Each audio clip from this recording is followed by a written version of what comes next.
왜 어떤 사람들은 90살이 넘어서도 또렷한 정신과 탄탄한 걸음으로 하루를 살아가는 반면 어떤 사람들은 아직 젊은 나이에도 병과 피로 속에서 하루하루를 견디게 될까요? 저는 이 질문을 들을 때마다 한 사람의 얼굴이 떠오릅니다. 올해로 92살, 여전히 매주 진료실에 앉아 사람들의 몸을 살피고 조용한 미소로 조언을 건네는 노의사. 그는 젊은 시절부터 수천 명의 삶을 지켜보았고 그 긴 세월만큼이나 깊은 통찰을 가진 사람이었습니다. 어느 날 제가 "선생님은 어떻게 이렇게 건강을 유지하십니까?" 라고 묻자 그는 마치 오래 숨겨두었던 비밀을 꺼내듯 천천히 입을 열었습니다. 복잡한 운동도 힘든 식이요법도 필요 없어요. 단지 몸의 4군데를 제대로 관리하는 것, 그것만 꾸준히 하면 됩니다. 처음 그 말을 들었을 때 저는 의아했습니다. 4군데? 그게 정말 건강과 장수를 좌우한다고? 하지만 그는 고개를 끄덕이며 덧붙였습니다. 사람들은 평생 중요한 부분을 놓쳐요. 눈에 잘 보이지 않거나 별것 아니라고 여겨서 대충 넘기죠. 그러나 그 작은 부위들이 노년의 건강을 결정짓습니다. 그의 말투는 과장도 신비주의도 없었고 오히려 너무나 단순해서 더 믿음이 갔습니다. 오랜 세월 환자들을 돌봤던 사람만이 할 수 있는 단단한 확신 같은 것이 담겨 있었으니까요. 그는 조용히 차 한 모금을 마신 뒤 마치 오래된 경험 속에서 한 장면을 꺼내듯 이야기를 이어갔습니다. 내가 젊었을 때부터 유독 인상 깊었던 환자가 한 명 있었어요. 65살이었는데 늘 피곤하고 기억력이 떨어진다며 찾아왔죠. 그런데 놀랍게도 병의 원인은 복잡하지 않았습니다. 그저 몸의 일부가 너무 오랫동안 방치되어 있었던 겁니다. 그는 이 말을 하며 특유의 부드러운 미소를 지었습니다. 사람들은 큰 병만 걱정하지만 정작 건강을 무너뜨리는 건 작은 무시입니다. 제가 "그 4군데가 정확히 어디인가요?" 라고 묻자 그는 손가락을 가볍게 탁자 위에 두드렸습니다. 그 동작은 지금 바로 다 말하지는 않겠다는 듯 했습니다. 지금 다 알려드리면 흥미가 떨어질 거예요. 하지만 하나만 분명히 해둡시다. 이 4부위는 우리 몸의 기초, 해독, 순환, 그리고 에너지의 중심입니다. 이 4가지가 무너지면 정신도, 체력도, 장기 기능도 함께 약해집니다.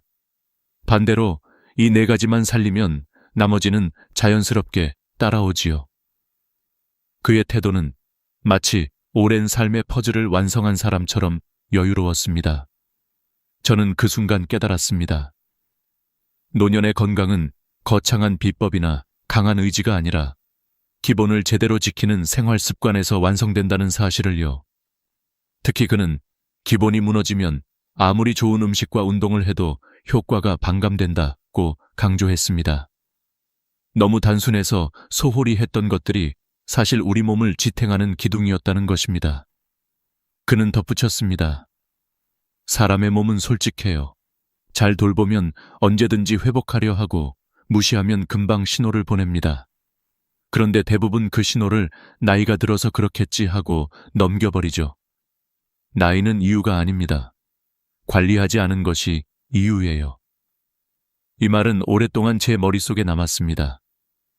우리는 흔히 나이가 들면 당연히 아파지고 약해진다고 생각하지만 그는 단호하게 그 믿음을 부정했습니다. 실제로 그는 90세가 넘었음에도 허리도 곧고 걸음도 안정적이며 손의 떨림도 거의 없었습니다. 기억력 또한 뚜렷해 환자의 이름과 병력을 그대로 기억해냈습니다. 그리고 그는 그 모든 이유를 4군데의 꾸준한 관리라고 말했습니다. 그는 다시 제게 물었습니다. 당신은 하루 중 가장 먼저 돌보는 신체 부위가 어딥니까? 저는 잠시 생각에 잠겼습니다.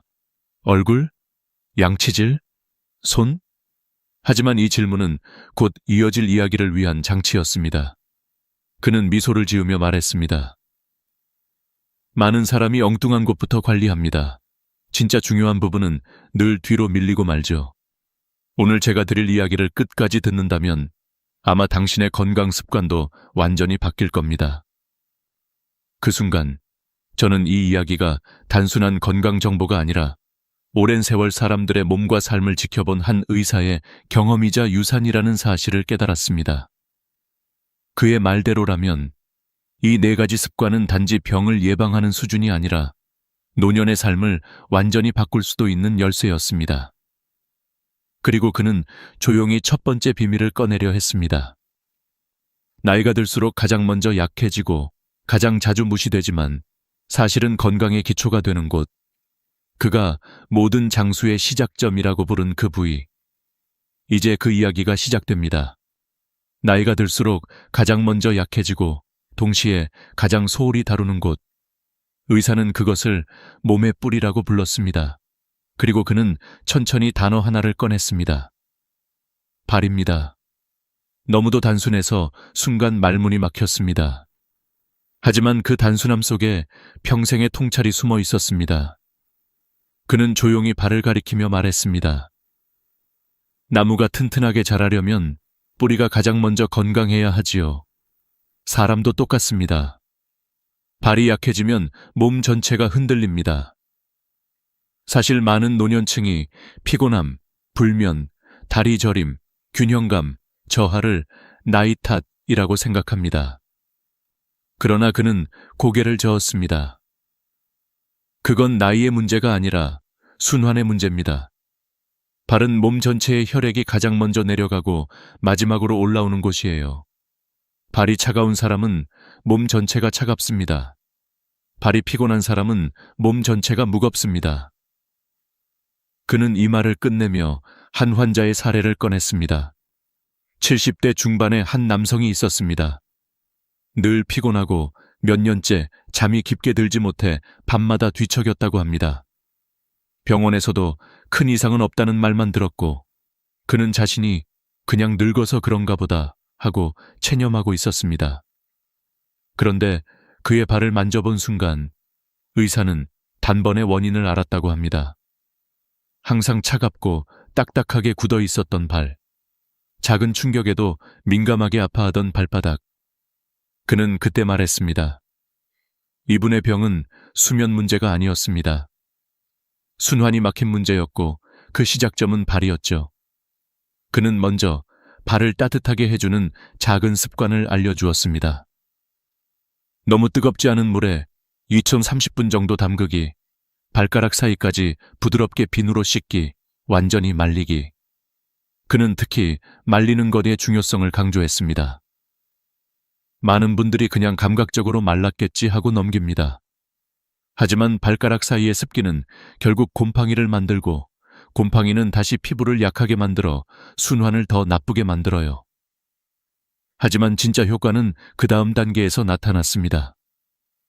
그는 환자에게 발바닥 뒤꿈치 마사지를 하루 10분씩 하라고 했습니다. 엄지손가락으로 발바닥 중간에서 뒤꿈치 방향으로 천천히 눌러 움직이는 방식. 동양의학에서는 이 부위를 기혈이 시작되는 곳이라고도 부르고 서양의학 연구에서도 이 지점의 자극이 혈류 개선에 도움을 준다고 알려져 있습니다. 그 남성은 처음엔 반신반의했습니다. 하지만 3개월이 지나던 어느 날 그는 의사에게 웃으며 말했습니다. 요즘은 발이 먼저 따뜻해요. 그리고 밤에 눈을 감으면 더 빨리 잠이 들어요. 그의 피로감은 절반 이하로 줄어들었고 무엇보다 마음이 가벼워졌다고 했습니다. 발을 돌보는 것이 마치 자신을 돌보는 일처럼 느껴졌다고 말했습니다.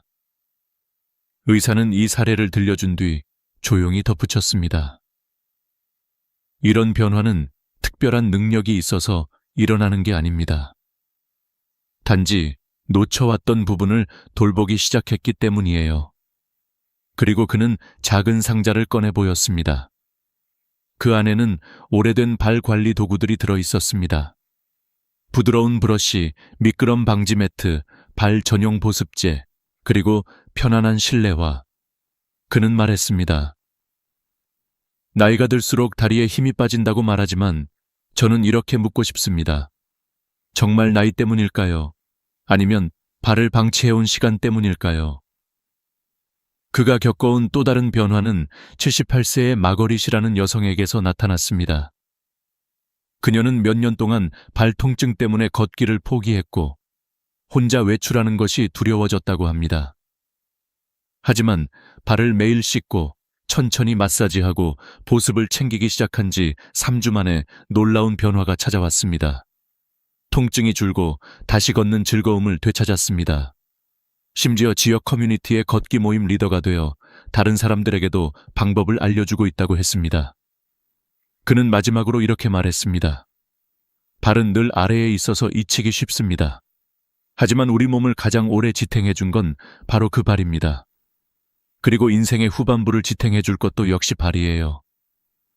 그 말을 들었을 때 저는 깨달았습니다.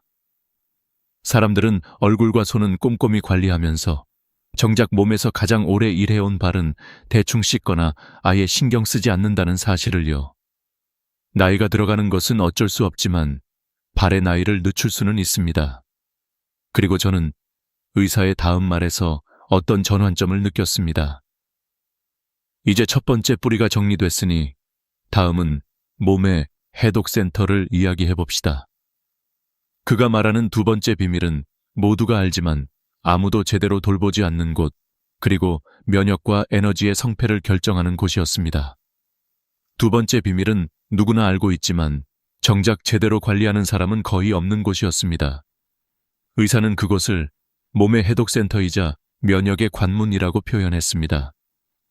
저는 순간 심장이 삐끗 멈춘 듯 했습니다. 해독센터? 간이나 장을 떠올렸지만 그는 고개를 저었습니다. 아니죠. 바로 겨드랑이입니다. 겨드랑이라는 단어가 나오자 저는 순간 당황했습니다. 너무 평범하고 너무 일상적인 곳이었기 때문입니다. 그러나 그는 단호하게 말했습니다.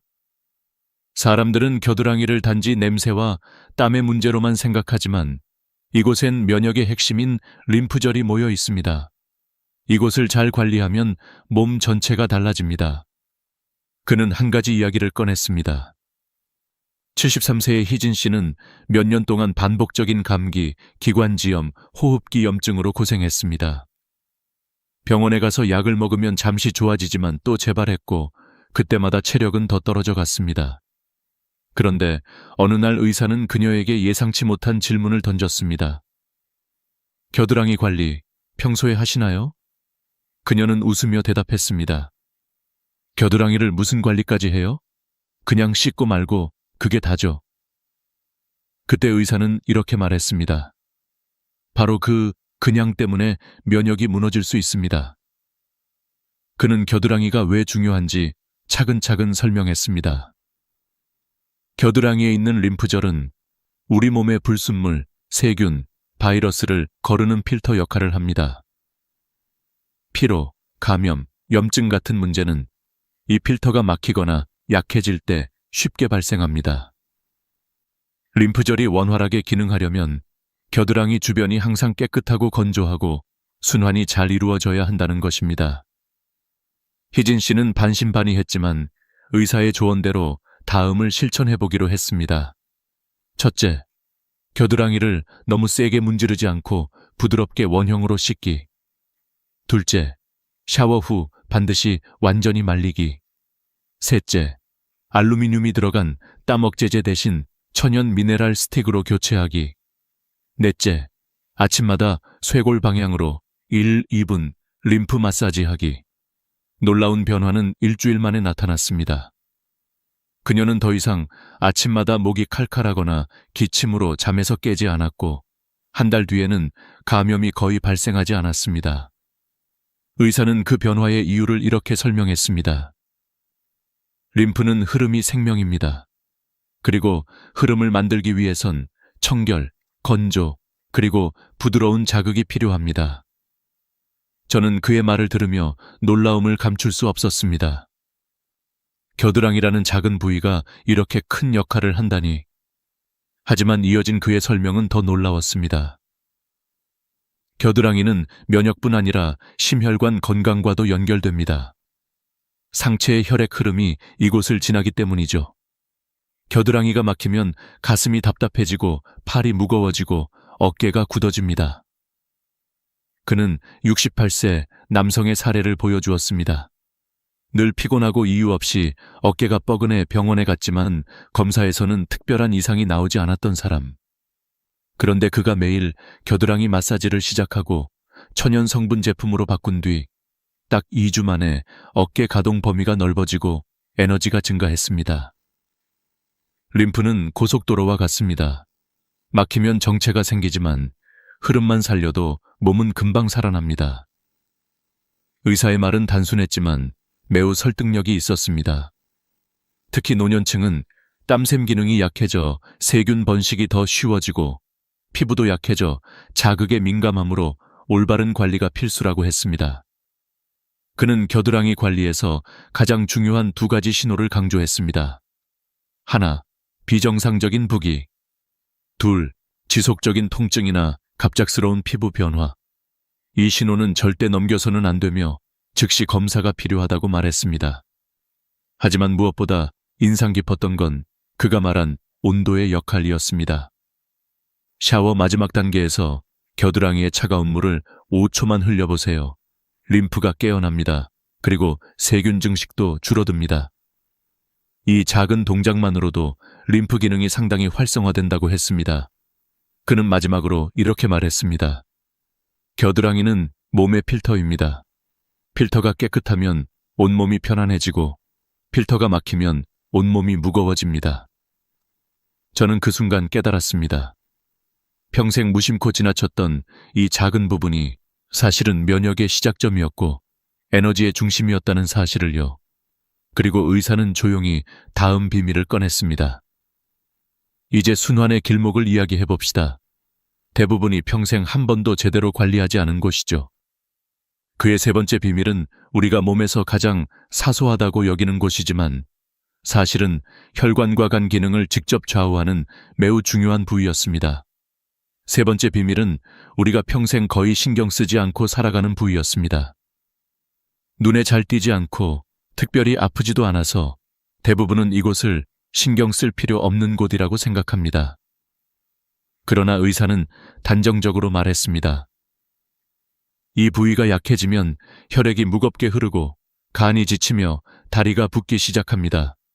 노년의 피로 대부분은 이곳에서 시작됩니다.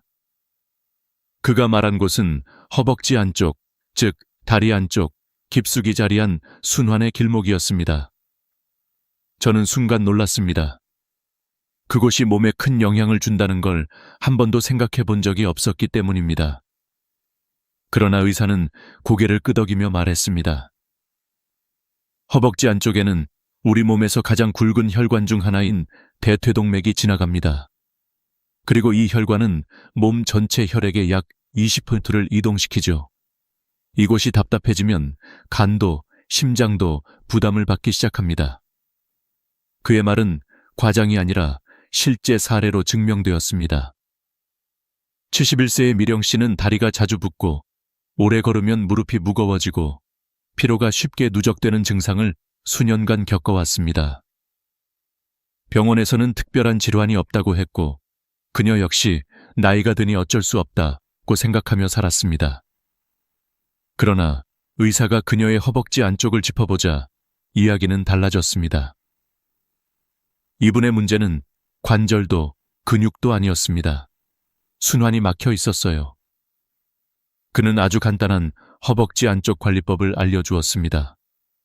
첫째, 따뜻한 물로 부드럽게 씻기, 특히 무향 비누를 사용해 위쪽 방향으로 쓸어 올리듯 닦는 것. 둘째, 샤워 후 완전히 말리기. 허벅지 안쪽은 습기가 고이기 쉬운 구조라 조금만 방치해도 염증과 가려움이 생기기 때문입니다. 셋째, 통기성 좋은 옷을 입고 필요하다면 소량의 옥수수 전분을 발라 땀과 습기를 줄이는 방법을 쓰는 것. 하지만 미령 씨에게 가장 큰 변화를 준 것은 순환 운동이었습니다. 의사는 그녀에게 하루 2번 의자에 앉아 다리를 천천히 벌렸다가 모으는 동작을 10초씩 유지하며 반복하도록 했습니다. 또한 바닥에 앉아 발바닥을 맞대고 무릎을 위아래로 흔드는 나비 자세를 추천했습니다. 단 2세 3분이면 충분하지만 그 효과는 놀라웠습니다. 미령 씨는 몇 주가 지나자 다리 붓기가 줄고 몸이 가벼워지는 걸 느꼈습니다. 3달 후 그녀는 더 이상 계단을 오를 때 숨이 차지 않았고 간 기능 검사에서도 개선된 수치가 나타났습니다. 의사는 웃으며 말했습니다. 허벅지 안쪽이 열리면 간이 편안해지고 다리가 가벼워지고 피로가 절반으로 줄어듭니다. 이 길목을 막아두면 아무리 좋은 음식을 먹어도 효과가 반감되죠. 그의 경험은 또 다른 사례에서도 드러났습니다. 76세의 동우 씨는 여름만 되면 허벅지 안쪽에 홍조와 자극이 찾아와 고통을 겪었습니다. 그는 여러 연고를 발라보았지만 일시적 완화만 있을 뿐 근본적인 해결은 되지 않았습니다. 그러나 의사가 알려준 3단계, 부드러운 세정, 건조, 통기성, 좋은 옷을 실천한 후 그는 몇 년 만에 처음으로 편안한 여름을 보낼 수 있었다고 말했습니다.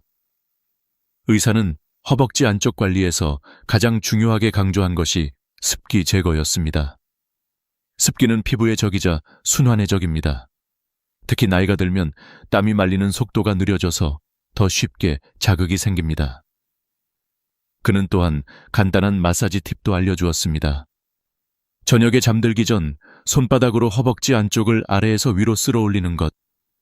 이 동작은 혈액 흐름을 부드럽게 돕고 하루 종일 쌓인 부종을 빼는 데 도움이 됩니다. 그는 잠시 말을 멈추더니 이렇게 덧붙였습니다. 이 부위를 관리하는 건 단순히 불편함을 줄이는 문제가 아닙니다. 삶의 질을 높이는 문제입니다. 허벅지 안쪽이 건강해지면 다리가 가벼워지고 움직임이 부드러워지고 심지어 기력도 달라집니다. 그의 설명을 듣는 동안 저는 깨닫기 시작했습니다. 건강을 무너뜨리는 건 항상 큰 병이 아니었습니다. 오히려 사소한 불편함, 작은 자극, 잠깐의 무시가 쌓여 몸의 균형을 흐트러뜨리고 있었던 것입니다. 의사는 말했습니다. 흔히들 간이 나빠지면 술 때문이라고 생각하지만 간이 피곤한 진짜 이유는 막혀있는 순환일 가능성이 매우 높습니다.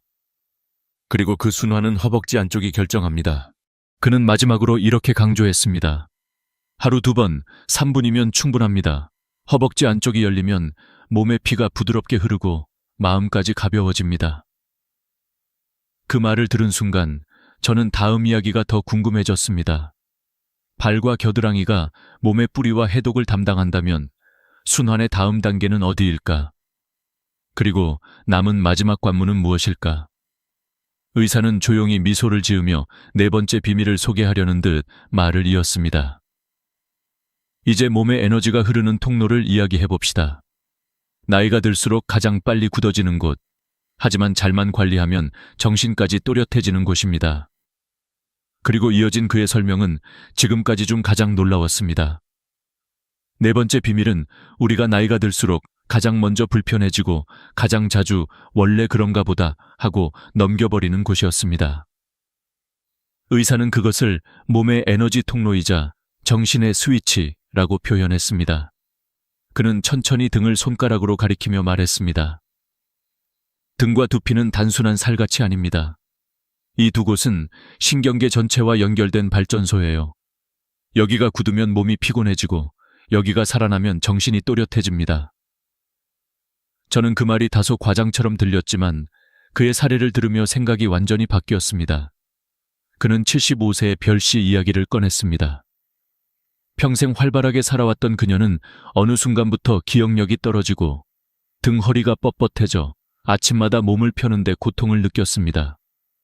병원 검사에서는 뚜렷한 이상이 없었고 그녀는 나도 이제 나이가 들었구나 하고 체념하고 있었습니다. 그러나 의사는 그녀의 등을 살짝 눌러보는 것만으로 문제를 파악했다고 했습니다.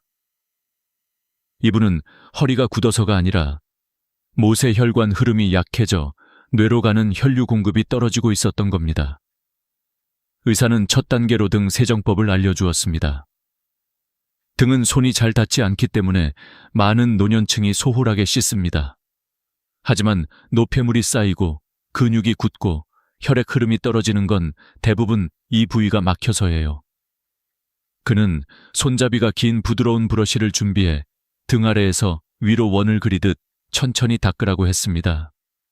피부를 세게 긁는 것이 아니라 혈류를 깨우듯 부드럽게 자극하는 것이 중요하다고 했습니다.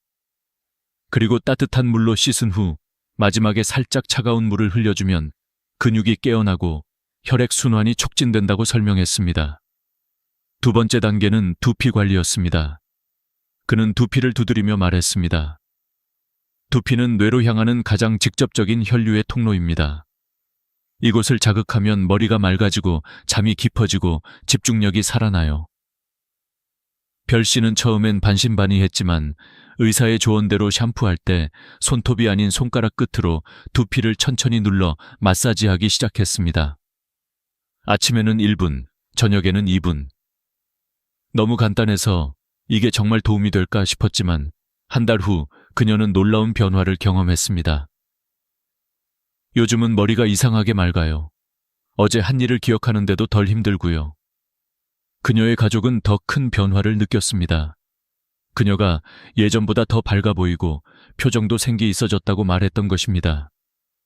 의사는 웃으며 이렇게 말했습니다. 두피는 뇌와의 직통선입니다. 여기를 관리하는 건 단순한 미용이 아니라 뇌 건강을 살리는 일입니다. 그는 이어서 3분 스트레칭을 알려주었습니다. 벽에 등을 기대고 서서 어깨를 천천히 뒤로 5번 굴리고 양손을 허리에 둔 뒤 상체를 좌우로 천천히 돌리는 동작. 이 운동은 굳은 등 근육을 풀어주고 척추의 움직임을 부드럽게 만들어주는 효과가 있습니다. 이런 간단한 관리만으로도 많은 노년층에서 균형감이 좋아지고 넘어짐 위험이 크게 줄어듭니다. 그는 또 한 명의 환자 이야기를 들려주었습니다. 82세의 리준 씨는 수년간 허리 뻣뻣함과 수면장애로 고생했습니다. 그는 여러 병원을 다녔지만 근본 개선은 없었습니다. 그러나 의사가 권한 저녁 두피 마사지와 등 가벼운 이완 운동을 시작한 지 3주 만에 그는 단단한 허리가 부드러워지고 밤에 깨는 횟수가 줄었다고 했습니다. 몇 년 만에 이렇게 푹 잤어요. 그는 감격한 표정으로 말했다고 합니다. 저는 의사의 설명을 들으며 이 모든 변화가 왜 일어나는지 궁금했습니다. 그는 차분한 목소리로 말했습니다. 나이가 들면 뇌로 가는 혈류량이 자연스럽게 감소합니다. 그런데 두피와 등을 통해 그 통로를 자극하면 뇌는 다시 깨어납니다. 뇌가 깨어나면 몸이 따라오고 몸이 따라오면 삶이 바뀝니다. 그는 또한 경고했습니다. 노년층에게서 등과 두피가 보내는 중요한 신호는 다음과 같다고 했습니다. 갑작스러운 두피의 건조함, 오래 지속되는 등 뻣뻣함, 날카로운 허리 통증, 이런 신호들은 단순한 피곤함으로 넘겨서는 안 되며 순환 저하의 시작일 수 있다고 말했습니다. 그는 마지막으로 이렇게 말했습니다. 하루 5분이면 됩니다. 아침엔 등 스트레칭, 저녁엔 두피 마사지. 단지 이것만 꾸준히 해도 1년 후의 몸은 완전히 달라져 있습니다. 그 순간 저는 깨달았습니다. 건강은 거대한 변화에서 시작되는 것이 아니라 작고 사소한 동작 하나를 매일 반복하는 데서 완성된다는 것을 말입니다. 발이 뿌리를 잡고 겨드랑이가 해독을 돕고 허벅지 안쪽이 순환을 열어주고 그리고 등과 두피가 에너지를 깨우는 것. 4가지 작은 습관이 연결될 때 노년의 삶은 완전히 다른 모습이 될 수 있었습니다. 그리고 의사는 마지막 한 부위를 이야기하기 위해 고개를 들었습니다. 이제 정리할 시간입니다. 모든 것이 연결되는 마지막 단계이자 이 4가지 습관의 진짜 의미를 말해드리죠. 그의 5번째 이야기는 단순한 정보가 아니라 인생의 태도와도 연결된 깊은 메시지를 품고 있었습니다. 4번째 비밀까지 모두 들은 순간 저는 마치 몸의 퍼즐이 맞춰지는 느낌을 받았습니다. 발이 우리의 뿌리를 지탱하고 겨드랑이가 해독의 문을 열고 허벅지 안쪽이 순환의 길을 넓히고 등과 두피가 에너지와 정신을 깨우는 과정. 이 모든 것이 서로 연결되는 모습을 보면서 마지막 이야기가 어떤 의미를 담고 있을지 더 궁금해졌습니다. 의사는 조용히 손을 맞잡은 채 말했습니다.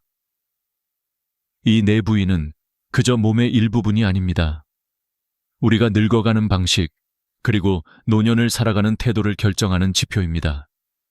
그는 이어서 덧붙였습니다. 사람들은 건강을 잃고 나서야 후회합니다. 하지만 건강은 한순간에 무너지는 것이 아닙니다. 작은 무시, 작은 방치가 오랜 세월 쌓여 만들어진 결과죠. 반대로 작고 소소한 관리 하나가 오랜 시간 쌓이면 삶 자체가 달라집니다. 그의 말투에는 세월을 통과하며 얻은 확신이 담겨 있었습니다. 그는 예를 하나 들었습니다. 92세의 의사는 지금도 매주 진료를 보는데 많은 환자들이 그에게 묻는다고 합니다. 선생님은 어떻게 이렇게 또렷하고 건강하신가요? 그러면 그는 늘 같은 대답을 해왔다고 말했습니다. 나는 몸을 거창하게 관리하지 않습니다.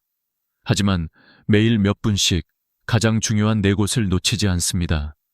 나를 지탱하는 곳, 나를 움직이게 하는 곳, 나를 살리는 곳을 돌볼 뿐이에요. 사람들은 늘 특별한 비법을 찾습니다. 특별한 음식, 특별한 운동, 특별한 약. 그러나 의사는 고개를 젓습니다. 특별한 것은 없습니다. 특별하게 만들고 싶은 마음이 있을 뿐이죠. 하지만 건강은 특별하지 않아도 됩니다. 대신 꾸준해야 합니다. 저는 이 말이 유난히 마음에 남았습니다. 우리는 늘 건강을 큰 목표로 생각하며 막연하게 언젠가 잘 관리해야지라고 생각합니다. 하지만 의사는 반대로 말했습니다. 누군가가 건강한 것은 거창해서가 아니라 작기 때문에 가능합니다. 작은 습관은 오래가지만 큰 결심은 오래가지 못합니다. 그리고 의사는 마지막으로 4가지 습관을 다시 정리했습니다. 발은 몸의 뿌리입니다. 뿌리가 튼튼해야 흔들리지 않습니다. 겨드랑이는 면역의 문입니다. 이 문이 막히면 몸은 싸울 힘을 잃습니다. 허벅지 안쪽은 순환의 관문입니다. 이곳이 막히면 몸 전체가 무거워집니다. 등과 두피는 정신의 통로입니다. 이 통로가 살아나야 삶이 선명해집니다. 그는 천천히 말을 이었습니다. 건강하고 싶은가요? 그렇다면 절대 서두르지 마세요. 대신 오늘 딱 한 부위부터 시작하세요. 그리고 내일 다른 부위를 더하고 일주일 뒤에는 4부위를 모두 관리하면 됩니다. 건강은 속도가 아니라 방향입니다. 저는 그 말이 참 깊다고 느꼈습니다. 우리는 인생에서 너무 많은 걸 한 번에 바꾸려 하고 그러다 지쳐서 포기합니다. 하지만 건강은 다르다는 것입니다. 작은 습관 하나를 30일, 60일, 90일 쌓아가는 동안 몸은 천천히 그러나 확실하게 변합니다. 의사는 마지막으로 이렇게 말했습니다. 많은 노인들은 늦었다고 생각합니다. 하지만 저는 말합니다. 건강을 돌보는 일은 절대 늦지 않습니다. 오늘 시작하면 내일 더 건강해지고 내일 시작하면 모레 더 건강해집니다.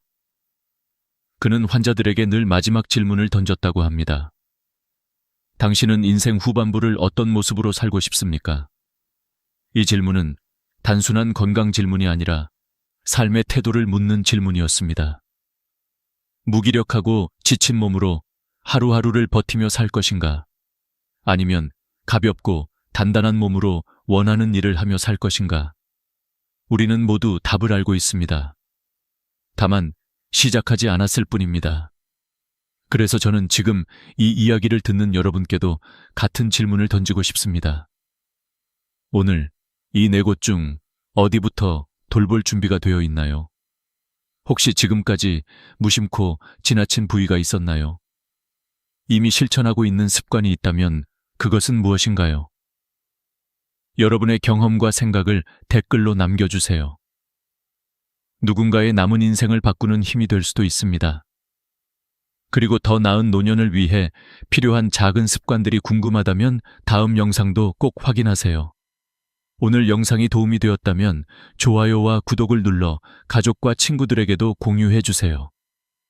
여러분의 작은 공유가 누군가에게 큰 선물이 될 수 있습니다. 늘 건강하시길 바라며 다음 이야기에서 다시 만나겠습니다. 솔직히 말씀드리겠습니다. 우리가 지금까지 믿어왔던 노후의 기준은 대부분 착각이었습니다. 병원 가까운 집이면 마음이 놓일 것 같고, 넓은 아파트면 외롭지 않을 것 같고, 조용한 전원주택이면 마음이 편안해질 것 같다고 굳게 믿어왔습니다. 하지만 30년 넘게 수백 명의 어르신을 상담해온 한 노후 전문가는 미소도 없이 말했습니다. 그 생각이 노년을 가장 힘들게 만듭니다. 처음엔 그 말이 이해되지 않았습니다. 하지만 그는 수십 년 동안 실제 사람들의 노년을 지켜본 사람답게 아주 단호했습니다. 좋은 집에서 산다고 좋은 노후가 되지 않습니다. 병원 옆이라고 안전해지는 것도 아닙니다. 노후의 행복을 결정짓는 건 단 4곳이 집 근처에 있느냐 없느냐입니다. 이 말은 너무 단순해 보이지만 실제 사례를 들여다보면 무섭도록 정확했습니다. 요즘 이상한 현상이 벌어지고 있습니다. 평생 모은 돈을 들여 병원 앞 오피스텔로 이사한 분들이 1년도 못 버티고 뛰쳐나옵니다. 도심을 떠나 전원주택의 평화를 꿈꾸며 내려간 분들이 6개월 만에 다시 짐을 싸서 돌아옵니다. 실버타운에 수천만 원을 주고 입주한 분들까지도 2년 만에 나오곤 합니다. 모두 말합니다. 집은 좋았어요. 그런데 살아보니 사람이 살 때가 아니더라고요. 그분들이 공통적으로 했던 말은 더 가슴에 꽂혔습니다. 선생님, 집 때문에 제 삶이 더 힘들어질 줄 몰랐습니다. 병원 옆에서는 매일 앰뷸런스 소리를 들으며 죽음을 떠올렸고, 넓은 집에서는 적막함이 더 크게 울려 퍼졌고, 전원주택에서는 외로움이 아니라 고립이 찾아왔습니다. 처음에는 더 좋은 곳이라고 생각했던 모든 선택이 오히려 노년의 마음과 몸을 갉아먹고 있었습니다. 통계도 냉정합니다. 65세 이상 노인 중 4명 중 1명이 혼자 삽니다. 70세 이상은 3명 중 1명입니다. 지금 부부가 함께 산다고 해도 평균적으로 배우자 중 1명은 먼저 떠납니다. 남겨진 한 사람은 8년에서 10년을 혼자 살게 됩니다. 그 10년을 어디서 어떤 환경으로 보내느냐에 따라 같은 10년도 천국이 되거나 지옥이 됩니다. 하지만 많은 사람들은 이렇게 말합니다. 나는 자식이랑 살 거야. 요양원 가면 되지. 그냥 여기서 버티다 죽지 뭐. 그러나 이 말들은 현실을 모르는 위험한 착각입니다. 자식과 산다는 건 며느리 사위 눈치 보며 방 한 칸에서 조용히 숨 쉬어야 하는 삶일지도 모릅니다. 요양원은 건강할 때는 받아주지 않고 정작 들어가야 할 시기가 되면 판단력과 체력이 이미 무너진 뒤입니다. 지금 집에서 그냥 버티겠다는 말도 막연합니다. 10년 후에도 지금처럼 장을 보고 계단을 오르고 병원에 갈 수 있을까요? 집은 단순히 잠을 자는 공간이 아니라 남은 인생의 무대를 결정하는 결정적인 요소입니다. 전문가는 말했습니다. 사람들은 집값, 평수, 위치만 봅니다. 하지만 노후에는 그게 중요하지 않습니다. 복지관이 있느냐, 적당한 크기의 집이냐, 공원이 가깝냐, 동네 병원과 약국이 가까우냐. 이 4곳이 있으면 노후는 편안해지고 없으면 고통이 시작됩니다. 너무 단순해서 믿기 어려울지 모릅니다. 하지만 이 4가지가 노후 20년의 행복과 후회를 정확히 나누는 기준입니다. 이제 이 이야기를 듣는 여러분께 질문하고 싶습니다. 지금 사는 집은 10년 후에 내게도 괜찮은 집인가? 내가 늙었을 때 이 집이 나를 지켜줄까? 아니면 고립시킬까? 이런 질문이 떠오르기 시작했다면 이미 변화의 첫걸음을 내디딘 것입니다. 노후는 갑자기 오지 않습니다. 천천히 다가오기 때문에 위험하고 준비한 사람만이 그 시간을 편안하게 맞을 수 있습니다. 지금부터 한 할머니의 이야기를 들려드리겠습니다. 73세 강 할머니. 평생 검소하게 살았던 한 여성이 마지막 집을 찾아가는 여정을 통해 깨달은 노후의 진짜 기준. 그 이야기는 아마 여러분의 현재 생각을 완전히 뒤흔들지도 모릅니다. 그리고 무엇보다 여러분의 남은 20년을 안전하게 지키는 나침반이 되어줄 것입니다. 병원 앞 오피스텔로 이사하기 전까지 강 할머니는 늘 불안했습니다. 남편이 세상을 떠난 뒤 홀로 남은 생활은 너무 조용하고 너무 깊었습니다. 작은 기침에도 혹시? 하고 가슴이 철렁 내려앉았고 밤에 갑자기 다리가 저리기라도 하면 머릿속에는 온갖 상상이 떠올랐습니다. 그러던 어느 날 주변 사람들이 말했습니다. 할머니, 병원 가까운 데로 가면 마음이 편해요. 응급 상황에도 바로 도움받을 수 있잖아요. 그 말은 언뜻 너무 설득력 있었습니다. 마치 정답처럼 보였고 홀로 사는 노년에게는 마지막 안전망처럼 들렸습니다. 결국 할머니는 평생 살던 집을 팔아 병원 바로 앞 15평 오피스텔을 샀습니다. 처음 한 달은 만족했습니다. 새 건물 냄새가 남아있고 엘리베이터는 조용하고 빠르고 작은 공간은 청소도 금방 끝났습니다. 창문 너머로 병원 건물이 단단하게 서 있는 모습은 묘한 안심을 주었습니다. 그래, 이제 더 이상 불안해하지 않아도 되겠지. 할머니는 그렇게 믿었습니다. 하지만 그 평온함은 오래가지 않았습니다. 2달째, 할머니의 마음을 뒤흔드는 일이 벌어지기 시작했습니다. 새벽 2시, 날카롭게 울리는 사이렌 소리가 어둠을 찢고 들어왔습니다. 삐뽀, 삐뽀. 심장을 두드리는 듯한 그 소리는 단순한 소음이 아니었습니다.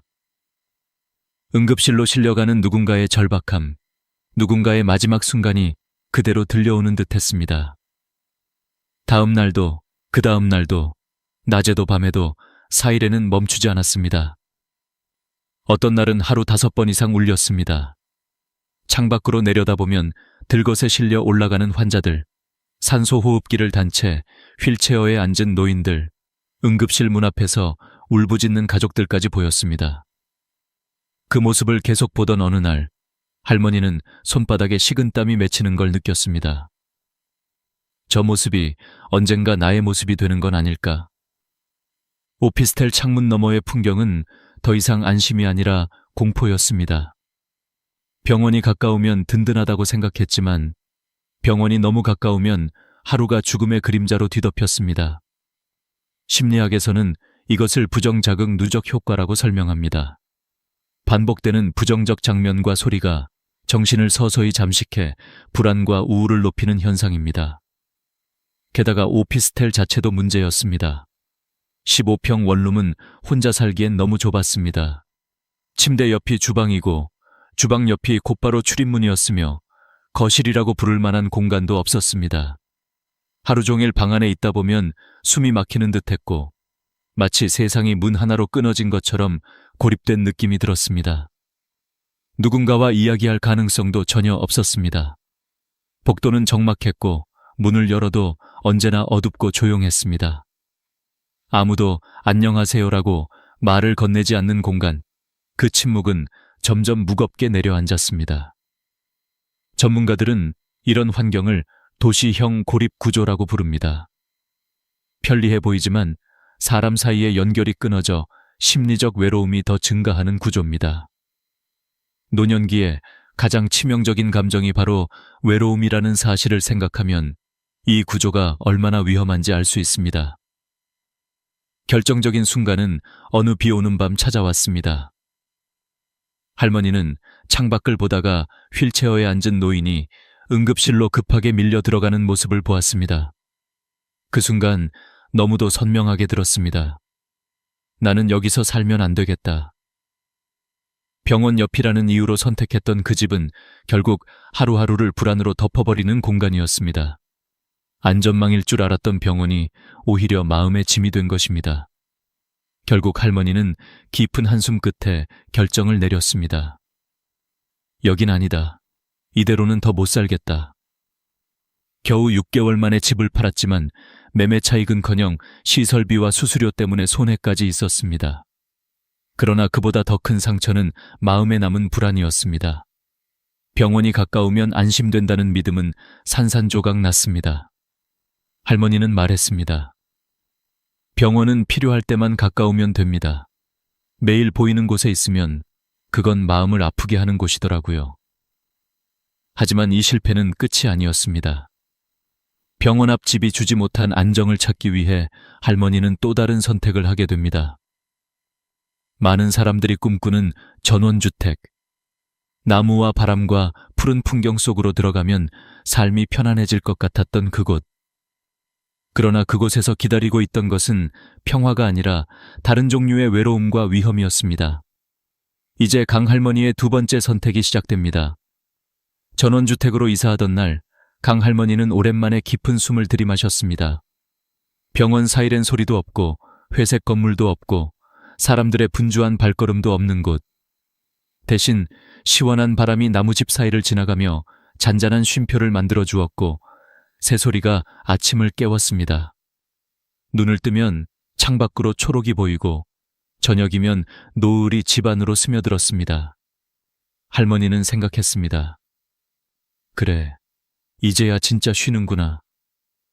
도시의 소음에서 벗어나 자연 속에 있다는 사실만으로 마음이 조금씩 풀어졌습니다. 새 집은 20평 남짓한 단층 구조였고 작은 마당도 있어 꽃과 텃밭을 가꾸기엔 충분했습니다. 할머니는 매일 아침 흙을 만지며 남편이 있었으면 참 좋아했을 텐데 하고 속삭이기도 했습니다. 자연은 분명 따뜻했습니다. 하지만 평화로움은 오래가지 않았습니다.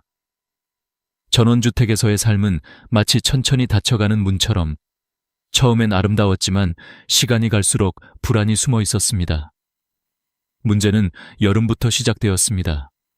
비가 며칠 내리더니 잡초가 무릎 높이까지 자랐습니다. 하루만 깎아도 다음 날이면 다시 올라와 있었습니다. 모기는 해가 지면 집 안으로 몰려들었고 작은 벌레들은 스며들 틈이 없다는 듯 이곳저곳에 나타났습니다. 밤이 되면 두꺼비 울음이 집을 울렸고 그 소리는 조용해야 할 밤을 더욱 낯설고 무겁게 만들었습니다. 청소와 관리도 문제였습니다. 마당을 쓸고 잡초를 뽑고 낙엽을 치우는 일은 하루 이틀은 즐겁다고 느낄 수 있습니다. 하지만 그것이 매일 반복되고 허리는 점점 아파오고 손목에도 힘이 빠지기 시작하면 이야기가 달라집니다. 할머니는 점점 집을 돌보는 것이 아니라 집에 끌려다니는 것 같은 느낌을 받기 시작했습니다. 그러나 더 큰 문제는 따로 있었습니다. 바로 거리였습니다. 마트까지 차량으로 20분, 병원까지 30분, 약국까지 15분. 버스는 하루에 4번뿐이었고 시간표에 맞추지 못하면 한참을 기다려야 했습니다. 도시에서는 당연하게 걸어갈 수 있던 곳들이 이곳에서는 모두 차로 가야만 하는 거리가 되었습니다. 하지만 할머니는 운전을 하지 못했습니다. 결국 장을 보거나 병원에 가려면 자식들에게 연락해야 했고 이 말은 곧 엄마, 또요? 라는 미안함과 부담을 스스로 느끼게 되는 일이었습니다. 전문가들은 이것을 전원형 고립이라고 부릅니다. 자연은 따뜻하지만 인간은 결국 사람과 시설 속에서 살아야 한다는 아주 기본적인 현실입니다. 자연이 주는 위로보다 접근성이 주는 안정이 노년기에는 훨씬 중요합니다. 하지만 가장 무서운 순간은 어느 평범한 오후에 찾아왔습니다. 할머니는 마당에서 화분을 옮기다 발이 미끄러져 넘어졌습니다. 발목을 삐끗하며 바닥에 넘어졌지만 주변에는 아무도 없었습니다. 소리쳐도 들을 사람도 없고 바로 도와줄 이웃도 보이지 않았습니다. 20분, 30분, 40분. 마음속에 불안이 점점 커졌습니다. 여기서 이렇게 죽는 걸까? 이 생각이 가슴을 쳤습니다. 결국 할머니는 힘겹게 몸을 일으켰지만 그 순간 깨달았습니다. 자연은 아름답지만 노인을 지켜주지 않는다는 사실을. 그날 밤 할머니는 불 꺼진 집에서 혼자 앉아 있었습니다. 넓은 마당, 조용한 밤, 푸른 산. 그 모든 것이 더 이상 편안함이 아니라 고립의 풍경처럼 보였습니다. 외로움이 이렇게까지 무거울 수 있다는 것을 처음 느꼈습니다. 전문가들이 말하는 노년의 생존 공식이 있습니다. 노년의 적은 외로움이고 외로움의 뿌리는 고립이다. 결국 강 할머니는 또 결정을 내렸습니다. 한 번 더 이사를 해야 한다고. 다시 손해를 보더라도, 다시 짐을 싸더라도 노년을 안전하게 살아갈 수 있는 곳을 찾아야 한다고. 이번에는 좋아 보이는 집이 아니라 살 수 있는 집을 찾아야 한다고 마음속으로 다짐했습니다. 그리고 그때 복지관에서 우연히 만난 친구가 말했습니다. 언니, 우리 동네로 와요. 여긴 진짜 좋아요. 그 한마디가 강 할머니의 인생을 바꿀 마지막 여정의 시작이었습니다. 강 할머니는 세 번째 이사라는 말만 들어도 가슴이 철렁 내려앉았습니다. 병원 앞 오피스텔에서는 불안에 잠식되어 살았고 전원주택에서는 고립이라는 무서운 현실을 마주했습니다. 두 번의 실패로 수천만 원을 잃었고 자신감까지 흔들렸습니다. 그래서 복지관에서 만난 친구가 언니, 우리 동네로 와요. 여긴 진짜 좋아요. 라고 말했을 때도 선뜻 마음이 움직이지 않았습니다. 혹시 또 실패하면 어떡하나, 이번에도 잘못 생각한 건 아닐까, 그런 불안이 더 컸습니다. 그러나 친구의 표정은 한치의 망설임도 없었습니다. 언니, 여긴 다 있어. 사람이 살아갈 때야. 이 말이 계속 머릿속을 맴돌았습니다. 친구가 사는 동네는 경기도의 한 중소도시였습니다.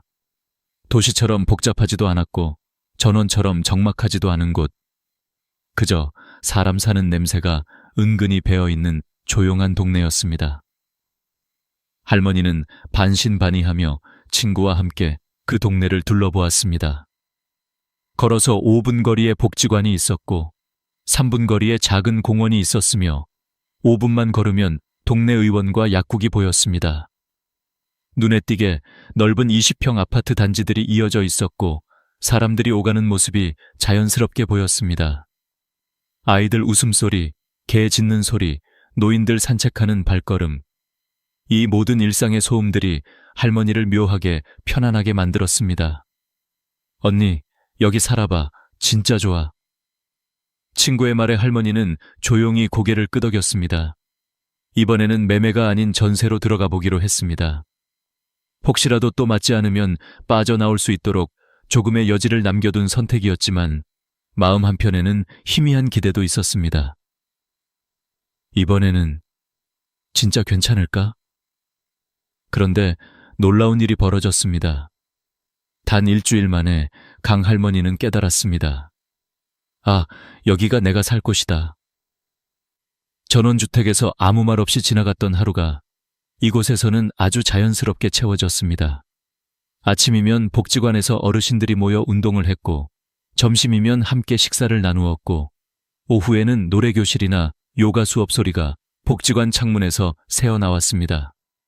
사람들이 오가며 안녕하세요 라고 인사를 건넬 때마다 할머니의 마음은 조금씩 풀어졌습니다. 복지관 근처라는 이유 하나만으로도 할머니의 일상은 완전히 달라졌습니다. 아침에 눈을 뜨면 오늘은 어떤 수업을 들을까 하는 설렘이 생겼고 점심시간에는 자연스럽게 옆 사람과 이야기가 이어졌습니다. 복지관에서 만난 친구들은 서로 안부를 확인해 주었고 함께 수업을 듣고 공원으로 산책을 나가는 일이 일상이 되었습니다. 병원 앞 오피스텔에서는 단 하루도 들리지 않던 웃음이 이 동네에서는 하루에도 몇 번씩 터져 나왔습니다. 심리학에서는 이것을 환경 자극 효과라고 부릅니다. 사람은 자신이 매일 마주하는 환경에서 감정과 생각을 공급받습니다. 매일 병원을 보면 불안해지고 매일 자연 속 고립을 보면 외로워지지만 매일 사람을 보고 이야기를 나누면 마음은 자연스럽게 살아납니다. 그뿐만 아니라 아파트 크기도 할머니에게 딱 적당했습니다. 20평의 공간은 좁지도 넓지도 않았고 씨름하듯 청소해야 하는 부담도 없었습니다. 집안은 단정하게 유지되었고 손님이 와도 어색하지 않을 만큼 안정감이 있었습니다. 아, 이 정도 크기가 딱 좋구나.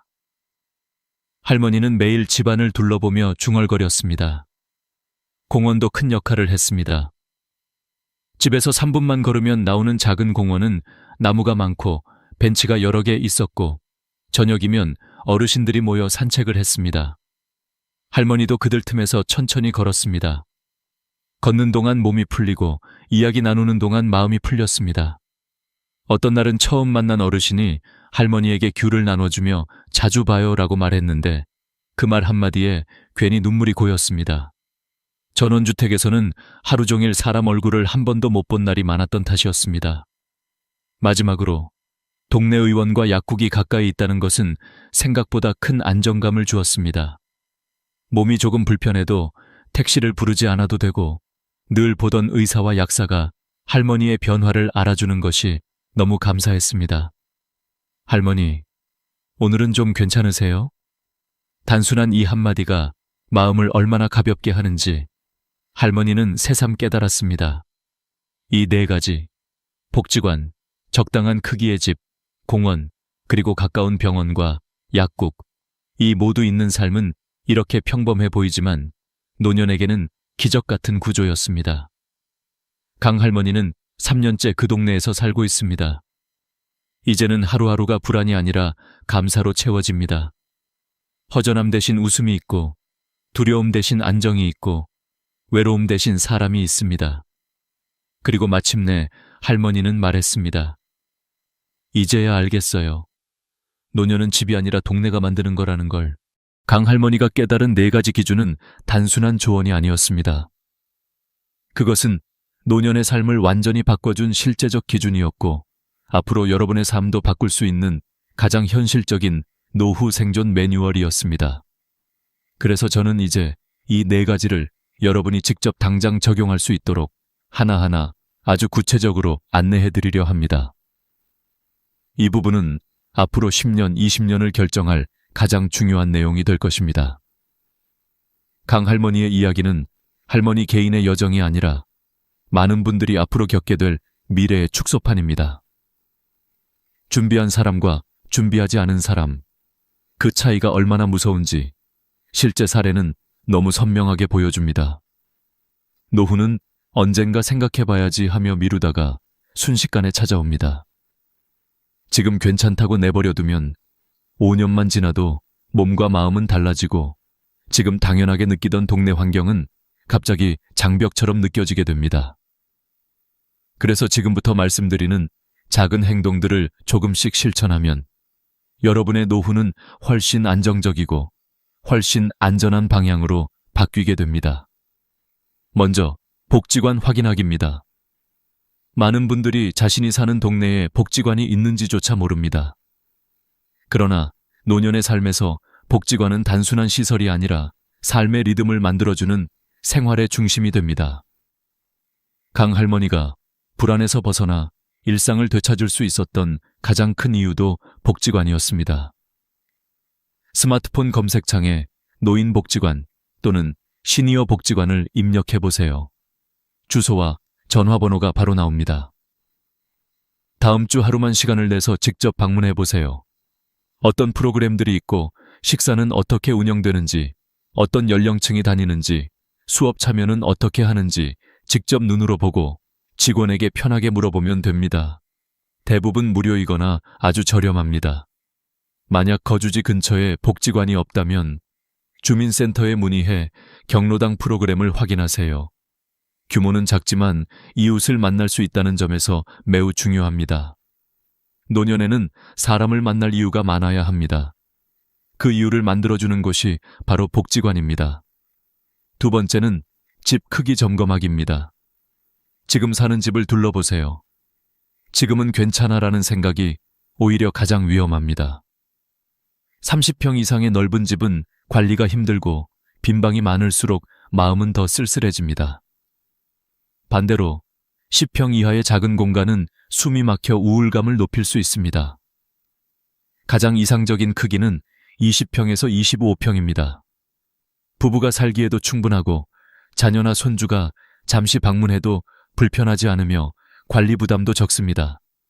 지금 사는 집이 이 범위를 벗어난다면 당장 이사하라는 뜻이 아니라 언젠가는 옮겨야 한다는 마음의 준비를 시작하라는 것입니다. 실제로 지금 사용하는 방이 몇 개인지, 관리비가 얼마나 나오는지, 청소에 얼마나 에너지를 쓰는지 점검해 보세요. 집 크기 하나만 바꿔도 노년의 삶은 크게 달라집니다. 3번째는 집 주변 환경 점검하기, 즉 동네를 걸어보는 것입니다. 이번 주말에 집 근처를 천천히 산책해 보세요.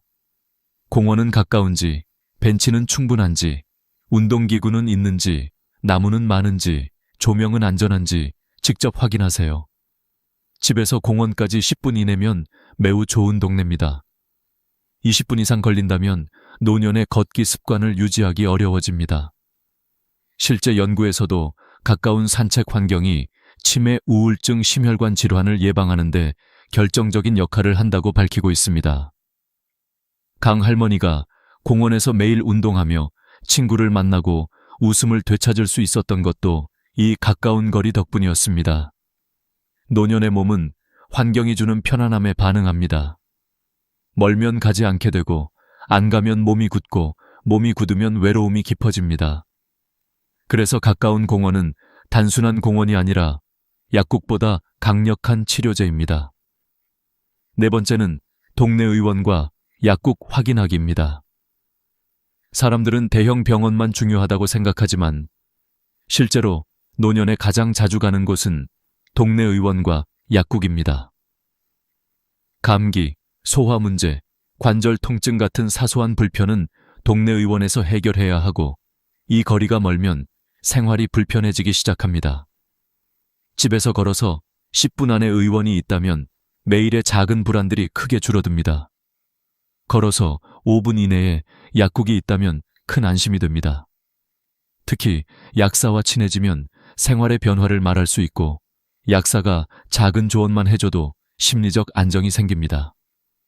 강 할머니도 약국에서 할머니, 요즘은 어떠세요? 라는 말 한마디에 큰 위로를 받았다고 했습니다. 노년에는 가까운 병원이 마음의 안정이고 가까운 약국이 생활의 안전망입니다. 이 네 가지는 단순한 조언이 아니라 수십 년간 수백 명을 상담하며 검증된 기준입니다.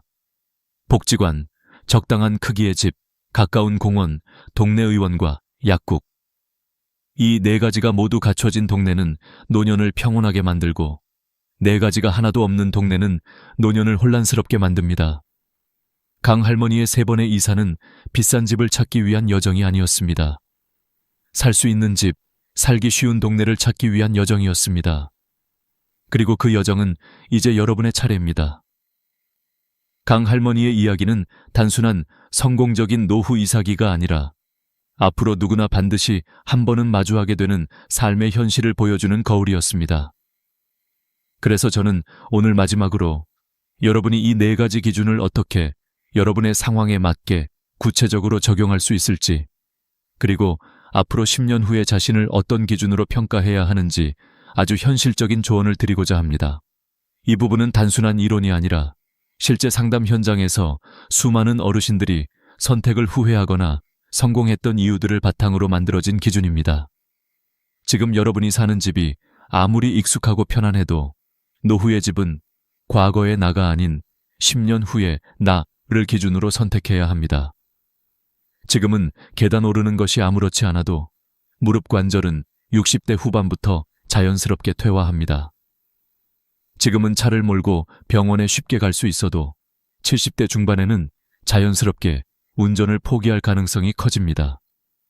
지금은 큰 집이 든든하게 느껴져도 나이 들면 빈방이 주는 적막이 훨씬 크게 다가옵니다. 그래서 여러분은 오늘 반드시 자문해야 합니다.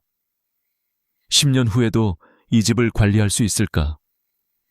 10년 후에도 이 동네가 안전하고 편할까? 10년 후에도 사람을 만나러 나갈 수 있을까? 여기에 자신 있게 예라고 답하지 못한다면 지금부터는 준비가 필요합니다. 경제적으로 여유가 있는 분들도 마찬가지입니다. 돈이 있어도 복지관이 없는 동네, 공원이 멀리 있는 신축단지, 대형 병원만 가까운 동네는 노년에 오히려 불안과 외로움을 키울 수 있습니다. 반대로 돈이 많지 않아도 복지관, 공원, 의원, 약국이 모두 가까운 지역에 산다면 훨씬 탄탄하고 건강하게 노년을 보낼 수 있습니다. 실제 통계에서도 삶의 만족도를 결정하는 요소는 돈이 아니라 생활권 환경이었습니다. 특히 외로움이 걱정되는 분들에게는 한 가지 조언을 드리고 싶습니다. 외로움은 집안에서 해결되지 않습니다. 외로움은 사람이 보이는 곳에 있을 때 자연스럽게 줄어듭니다. 복지관, 공원, 동네 의원이 가까운 이유가 바로 여기에 있습니다. 이곳들은 단순한 장소가 아니라 사람을 만날 가능성입니다. 사람을 한 명이라도 더 보는 환경에서 사는 것이 바로 노년의 질을 높이는 진짜 핵심입니다. 여러분의 경제 상황에 맞춘 현실적인 조언도 드리겠습니다. 경제적으로 여유가 없다면 무조건 복지관 근처의 20평대 아파트를 우선으로 보세요. 식사, 취미, 운동, 돌봄까지 복지관이 거의 해결해 줍니다. 서울이 부담된다면 중소도시, 세종, 나주, 파주, 원주 같은 곳은 훨씬 경제적입니다. 건강이 걱정된다면 엘리베이터가 있는 저층 혹은 1층 아파트를 선택하세요. 그리고 병원 약국까지 걸어서 10분 이내인지 반드시 확인하세요. 외로움이 걱정된다면 커뮤니티가 활발한 아파트를 선택하세요. 경로당 프로그램, 주민동호회, 정기 모임이 있는지 관리실에 문의하면 알 수 있습니다. 활동적인 성향이라면 주상복합이나 도심형 신축도 괜찮습니다.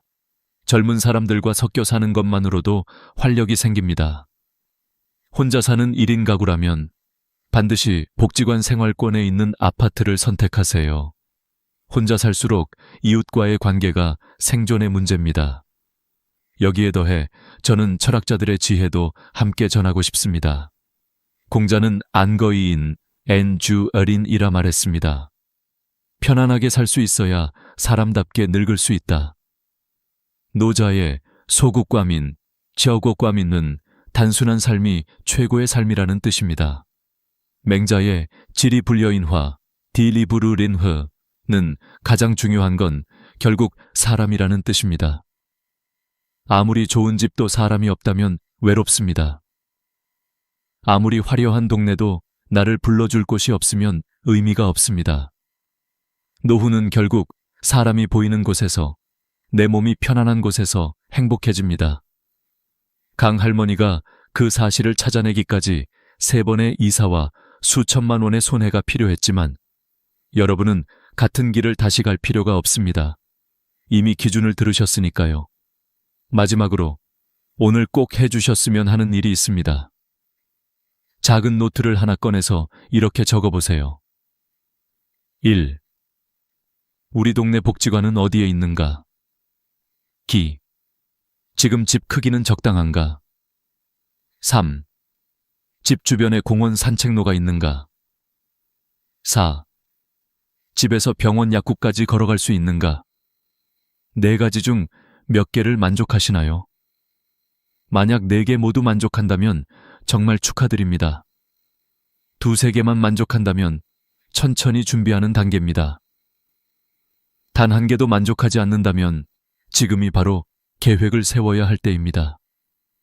여러분의 마지막 집은 단순한 건물이 아닙니다.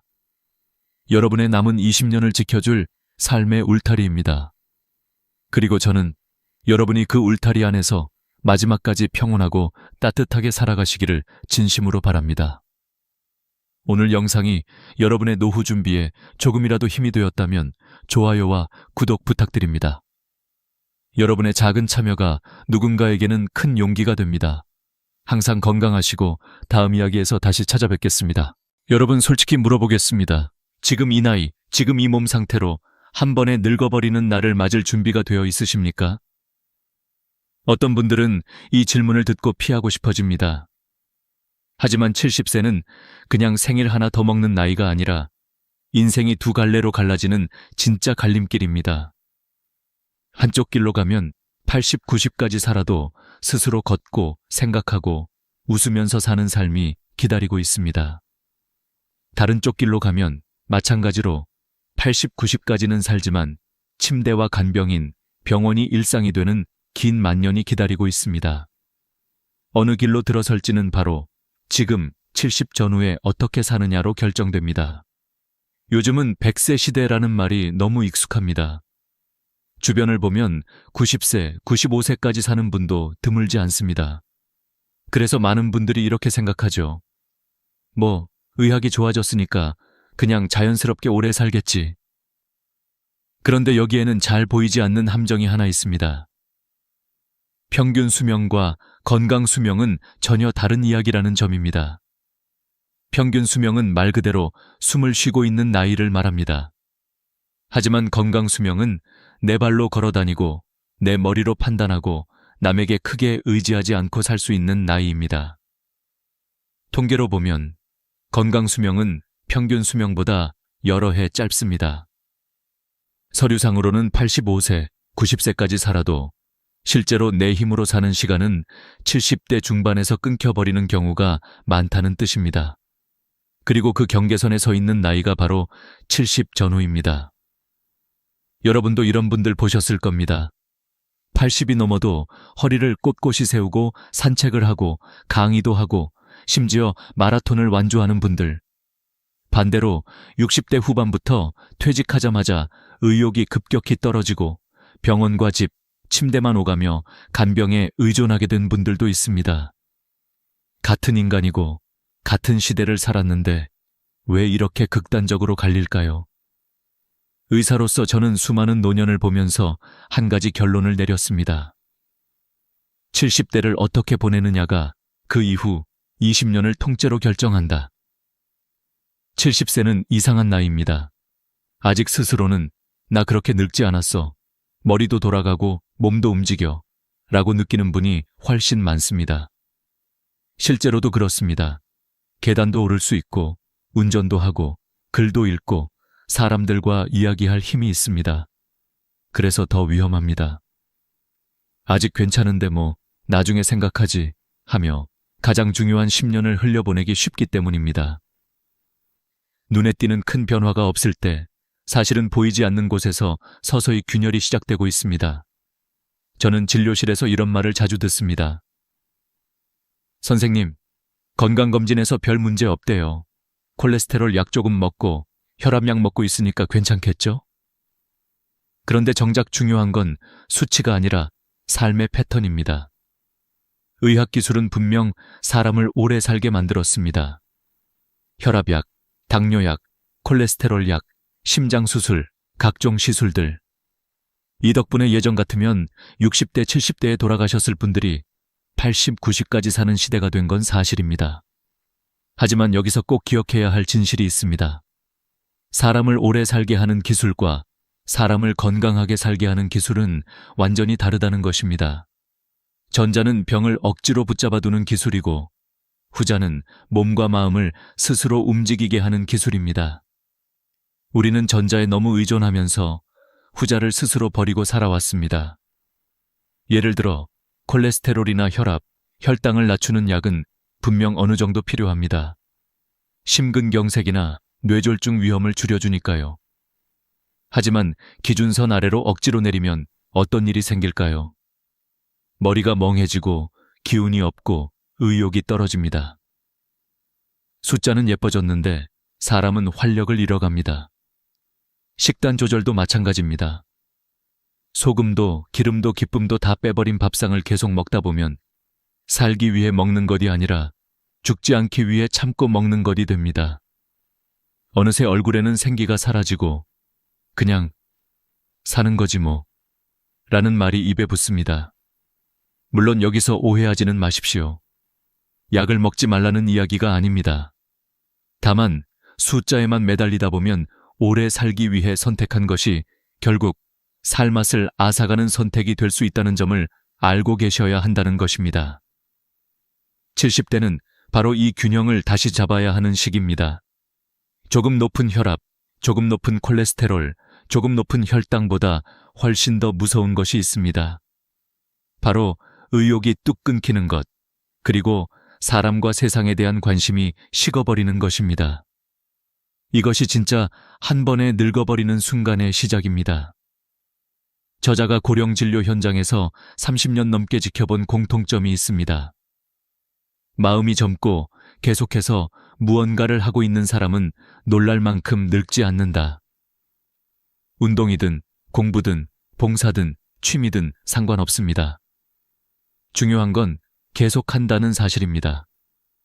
반대로 몸은 그럭저럭 괜찮은데 뭐 귀찮다, 이제 다 의미 없다 라고 느끼는 순간부터 노화는 가속 페달을 밟습니다. 70세는 아직 늦지 않았습니다.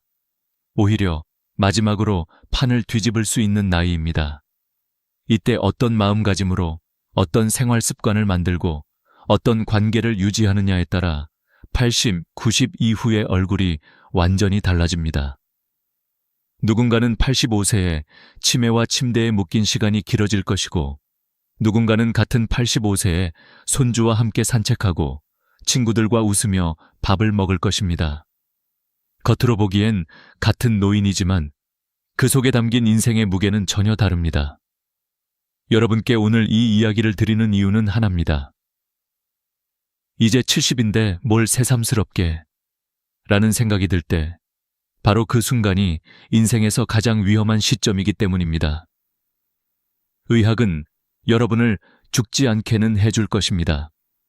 하지만 살만 나게 해줄 수 있는 사람은 여러분 자신뿐입니다. 그리고 그 시작점은 바로 지금, 이 영상을 보고 있는 이 순간입니다. 지금부터 우리가 함께할 이야기는 무조건 약을 끊으라는 극단적인 조언도 아니고 무리해서 젊은이처럼 살라는 주문도 아닙니다. 다만 한 번에 늙지 않기 위해 지금 꼭 바꿔야 할 것들, 그리고 70대를 다시 현역처럼 살기 위한 마음가짐과 생활 방식에 대한 아주 현실적인 안내서입니다. 혹시 지금 이 영상을 보시면서 마음 한구석에서 이런 생각이 들었다면 이미 절반은 성공한 것입니다. 그래, 나도 아직 뭔가 해볼 수 있지 않을까? 바로 그 한 줄기 생각이 여러분을 긴 간병의 만년이 아니라 자기답게 서 있는 만년으로 이끌어줄 첫 걸음이 될 것입니다. 70세 이후에도 젊게 사는 사람들의 공통점은 단순합니다. 의지가 강해서도, 돈이 많아서도, 특별한 재능이 있어서도 아닙니다. 그들은 단 하나의 능력을 가지고 있습니다. 바로 살아있는 변화를 만들어내는 능력입니다. 나이가 들수록 몸은 자연스럽게 느려지고 생각은 굳어지고 관계는 좁아집니다. 그런데 이 자연스러운 변화를 그대로 두면 그대로 급격한 쇠약으로 이어집니다. 오늘 제가 전하고 싶은 핵심은 단 하나입니다. 노화는 자연스럽지만 급격한 노화는 습관으로 만들어진다는 사실입니다. 그리고 70대는 이 잘못된 습관이 굳어지기 시작하는 시기입니다. 제가 진료실에서 목격한 수많은 사례 속에는 놀라울 만큼 뚜렷한 경향이 반복됩니다. 같은 70세인데 어떤 분은 숨이 차면서도 매일 3,000보를 걷습니다. 반면 다른 분은 조금만 불편해도 바깥 나가는 걸 미룹니다. 어떤 분은 새 취미를 배우자고 용기 내어 신청합니다. 다른 분은 이 나이에 뭘 이라며 마음을 닫습니다. 그리고 몇 년 후 이들이 가는 길은 완전히 달라집니다. 첫 번째 분은 80세에도 혼자 지하철 타고 친구 만나러 갑니다. 두 번째 분은 75세에 이미 근육이 줄어들고 기억력도 급격히 떨어지며 외출 자체가 두려워집니다. 여기서 아주 중요한 의학적 사실을 하나 말씀드리겠습니다. 노화의 40%는 생활 방식으로 조절할 수 있다는 점입니다. 유전 때문이냐고요? 아닙니다. 유전이 인간의 노화에 미치는 영향은 2,225%뿐입니다. 우리가 어떻게 걷고, 먹고, 자고, 누구와 이야기하며 어떤 감정을 품고 사느냐가 더 강력한 영향을 미칩니다. 특히 근육과 뇌는 사용하지 않으면 바로 퇴화하는 기관입니다. 그래서 의사들은 항상 말합니다. 근육이 남아있으면 인생도 남아있다.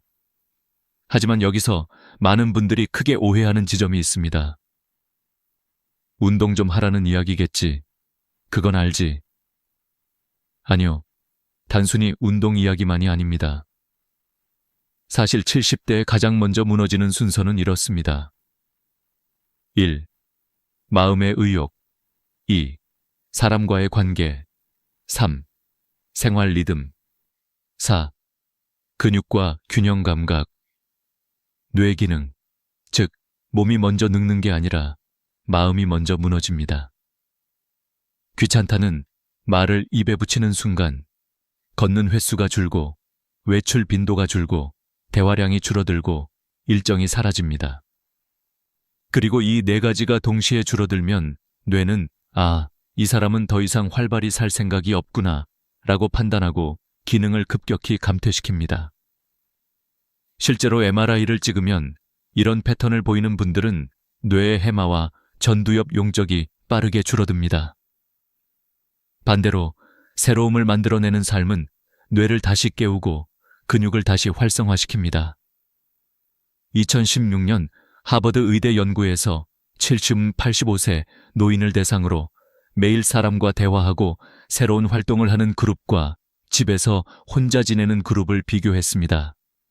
결과는 충격적이었습니다. 첫 번째 그룹은 1년 뒤 인지 기능이 30% 향상, 두 번째 그룹은 같은 기간 14% 감소. 이 차이는 나이가 아니라 생활 패턴의 차이였습니다. 이쯤에서 많은 분들이 묻습니다. 그럼 어떻게 바꿔야 하나요? 이제 70인데 다시 새롭게 시작하는 게 가능할까요? 가능할 뿐 아니라 이 시기가 마지막이 아니라 오히려 최고의 기회입니다. 왜냐하면 70대는 인생에서 처음으로 내 시간을 온전히 나를 위해 쓸 수 있는 나이이기 때문입니다. 일에서 물러났고 자식은 독립했고 부모는 이미 보내드렸고 남은 건 나 자신을 위한 시간입니다.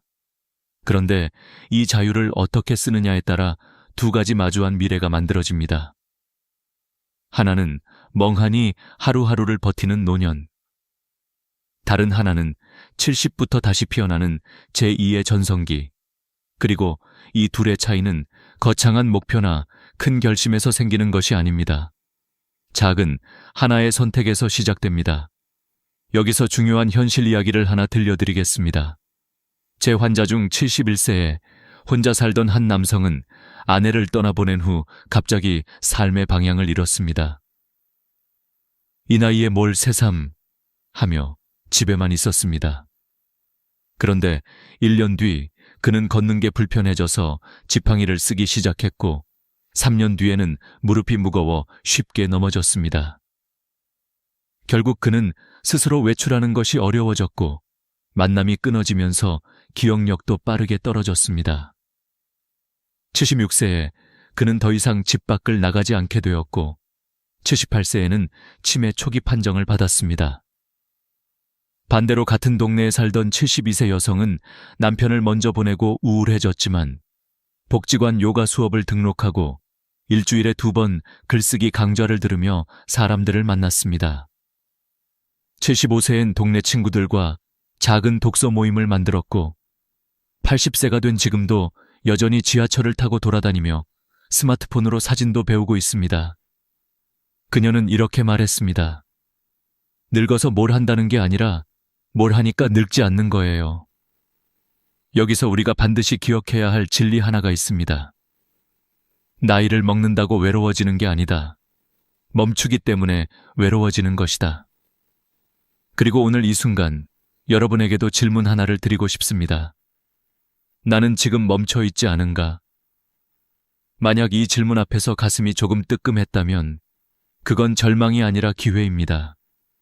왜냐하면 지금부터라도 다시 움직이면 뇌는 다시 성장하고 근육은 다시 붙고 마음은 다시 따뜻해집니다.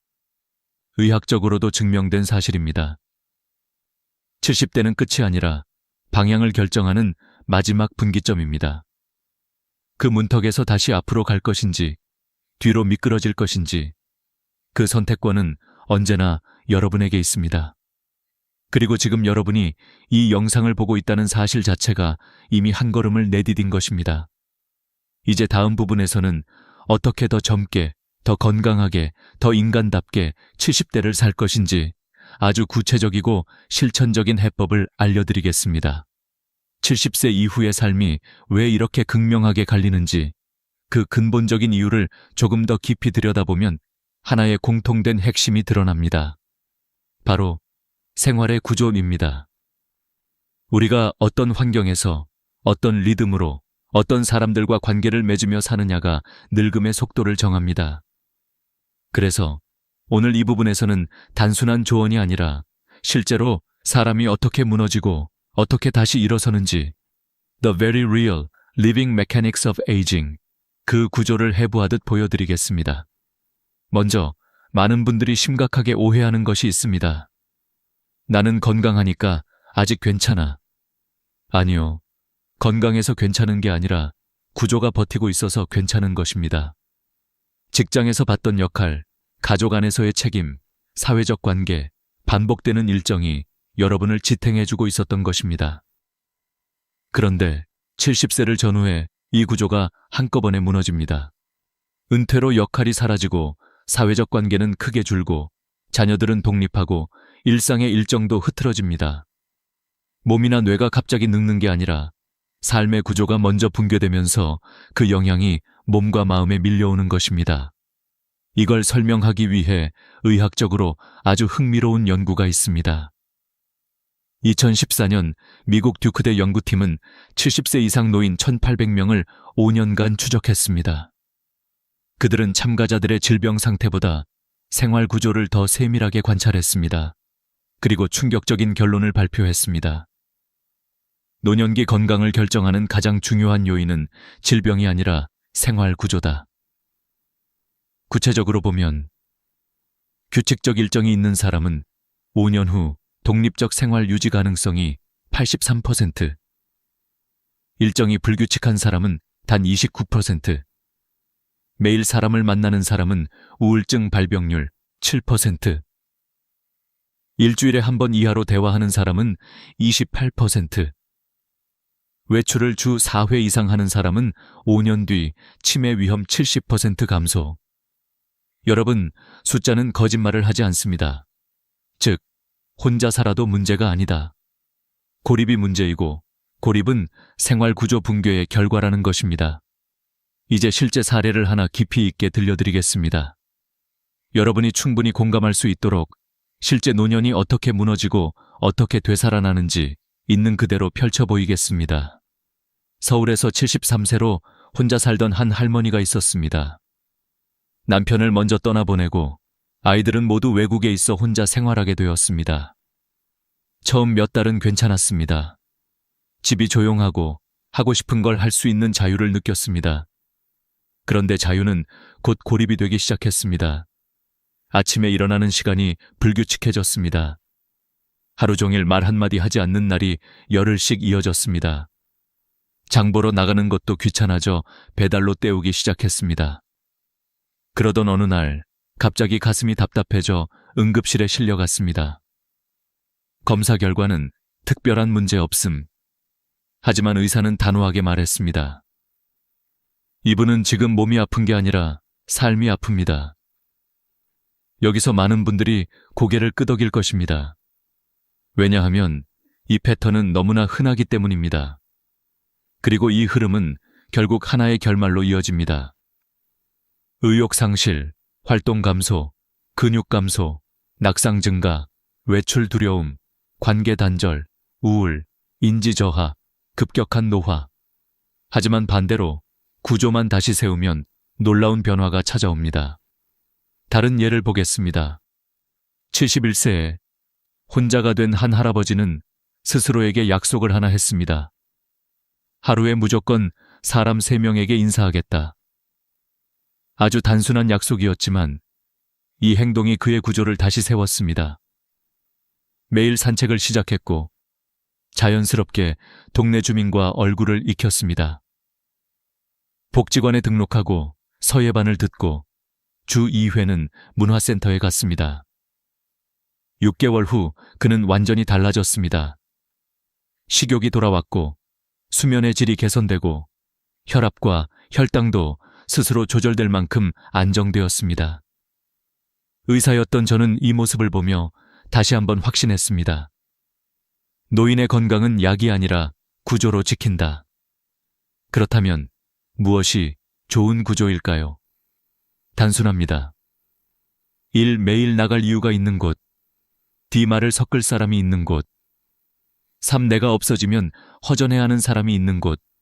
이 3가지가 있는 사람은 혼자 살아도 절대 고립되지 않습니다. 그리고 바로 이 지점을 대부분의 노년층이 간과합니다. 나는 자식과 살 거야. 하지만 며느리 사위의 시선 아래에서 숨죽이며 살 가능성이 높습니다. 나는 실버타운 갈 거야. 안전하지만 선택권과 자율성이 사라지며 삶의 활력이 점점 감소합니다. 나는 지금 집에서 그냥 살다 갈래. 문제는 그 그냥이 곧 고립으로 변한다는 것입니다. 그렇다면 지금 여러분이 사는 곳은 어떤 구조입니까? 아침에 일어났을 때 오늘 갈 곳이 있습니까? 오늘 하루 동안 말을 섞을 사람이 몇 명입니까? 만약 일주일 동안 잠적해도 걱정할 사람이 있습니까? 이 세 질문에 선뜻 있다고 답하기 어렵다면 구조를 바꿔야 한다는 신호입니다. 제가 왜 이렇게 강하게 말씀드릴까요? 70세 이후의 삶은 의지가 만드는 것이 아니라 구조가 만들기 때문입니다. 의지는 하루 만에 꺼지지만 구조는 10년을 지탱합니다. 의지는 여러분을 움직이지만 구조는 여러분을 살립니다. 그리고 무엇보다 중요한 사실은 70세는 구조를 바꿀 수 있는 마지막 나이이며 동시에 가장 효과가 좋은 나이라는 것입니다. 뇌의 가소성, 근육 회복력, 사회적 적응력, all of these는 70대까지 유지되지만 80대부터는 급격히 떨어집니다. 여러분이 지금 구조를 바꾸면 80대에 살아있는 사람이 됩니다. 하지만 지금 그대로 두면 80대에 세상에서 잊혀진 사람이 됩니다. 이제 다음 부분에서는 실제로 가장 효과가 높았던 70대 구조 재건 5단계 모델을 구체적으로 보여드리겠습니다. 이걸 실천한 분들은 80세, 90세에도 놀라운 활력을 유지하며 늙지 않는 노년을 살아냈습니다. 지금부터 말씀드릴 내용은 그동안 의료심리 노년학 연구에서 반복적으로 증명된 사실이자 제가 30년간 진료실에서 직접 목격한 늙지 않는 사람들의 공통 공식입니다. 여러분이 70세든 75세든 혹은 이미 80세에 가까워졌든 상관없습니다. 삶의 구조를 다시 세우면 인간은 다시 살아납니다. 이 공식은 단순하지만 삶 전체를 바꿉니다. 이름하여 70대 구조 재건 5단계 모델기입니다. 이 모델을 실천한 분들은 10년 뒤에도 기적처럼 활발한 삶을 살았습니다. 반대로 이 5단계 중 어느 하나라도 무너지면 노화가 순식간에 가속됩니다. 이제 그 구조를 하나씩 풀어보겠습니다. 첫째, 아침을 다시 설계하는 것입니다. 사람은 아침을 어떻게 보내느냐에 따라 하루의 질이 결정되고 하루의 질이 쌓여 그 사람의 노년을 만들게 됩니다. 70대에 무너지는 가장 대표적인 신호는 아침 일어나는 시간이 뒤죽박죽된다는 것입니다. 오늘은 피곤하네. 좀 더 자자. 어제 늦게 잤으니까 오늘은 느긋하게. 이렇게 리듬이 흔들리기 시작하면 생체 시계가 무너집니다. 그리고 생체 시계의 붕괴는 곧 기억력, 저하, 우울감, 상승, 심혈관계, 불규칙성, 식욕 감소로 이어집니다. 반대로 매일 일정한 시간에 일어나고 아침 햇빛을 받고 간단한 루틴을 만들면 뇌는 다시 살아납니다. 단 7일만 실천해도 수면 깊이가 달라지고 3주만 지속하면 혈압 혈당이 안정되며 6주가 되면 우울감이 현저히 감소합니다. 아침은 노년의 엔진이 아니라 브레이크가 풀리는 시동 버튼과 같습니다. 이 버튼을 누르지 않으면 하루 전체가 움직이지 않습니다. 둘째, 매일 바깥으로 나가는 이유를 만드는 것입니다. 여러분도 잘 아실 겁니다. 70세 이후의 가장 위험한 말은 오늘은 그냥 집에 있자 입니다. 이 말이 반복되면 뇌는 아주 오해하기 쉬운 신호를 받습니다. 이 사람은 외부 세계에 관심이 없다. 그러면 뇌는 생존 모드로 들어가 불필요한 기능부터 줄입니다. 의욕, 식욕, 감정, 균형 감각. 특히 균형 감각은 1년 안에 30%나 떨어질 수 있고 이는 낙상으로 이어져 노년기에 가장 위험한 사망 원인 중 하나인 고관절 골절로 연결됩니다. 반대로 특별히 볼 일이 없어도 외출 습관을 만들면 뇌는 다시 활동 모드를 켭니다. 매일 2030분만 걸어도 해마, 기억 담당 부위의 위축 속도가 절반으로 감소합니다. 공원, 복지관, 시장, 동네 카페, 목적은 상관없습니다. 중요한 건 매일 나가는 것입니다. 집안의 고립은 몸을 병들게 하고 세상과의 연결은 삶을 기적처럼 회복시킵니다. 셋째, 말을 나눌 사람을 반드시 만드는 것입니다. 노년기의 뇌가 가장 빠르게 무너지는 때는 언제일까요? 정답은 말을 하지 않는 기간이 길어질 때입니다. 인간의 언어 기능은 뇌의 가장 넓은 영역을 사용합니다. 그래서 말을 적게 하면 뇌는 즉시 위축됩니다. 실제로 2020년 일본 도쿄대 연구에서 65세 이상 노인 1,200명을 조사했는데 하루 대화량이 300단어 이하인 사람은 치매 위험이 3배 증가, 하루 1,000단어 이상 말하는 사람은 기억력이 37% 향상되었습니다. 여기서 중요한 건 깊은 대화가 아닙니다. 동네 슈퍼에서 가격을 묻는 말, 공원에서 오늘 날씨 좋네요 라고 건네는 말, 복지관에서 강사에게 인사하는 말. 이런 짧은 대화의 조각들이 뇌를 살립니다. 말을 하기 위해 외출을 하고 외출을 하면서 관계를 만들고 관계가 다시 마음의 의욕을 깨우는 선순환이 만들어집니다. 결국 사람은 사람으로 인해 살아납니다. 넷째, 주 2회 3회 가벼운 활동을 일정에 넣는 것입니다. 여기서 말하는 활동은 헬스장이나 격한 운동이 아닙니다. 요가, 라인댄스, 서예, 글쓰기, 컴퓨터 교육, 배드민턴, 복지관 체조, 취미 동아리. 중요한 것은 몸과 뇌가 동시에 작동하는 활동이어야 한다는 것입니다. 이런 활동은 노년의 뇌를 가장 강력하게 젊게 만드는 자극입니다.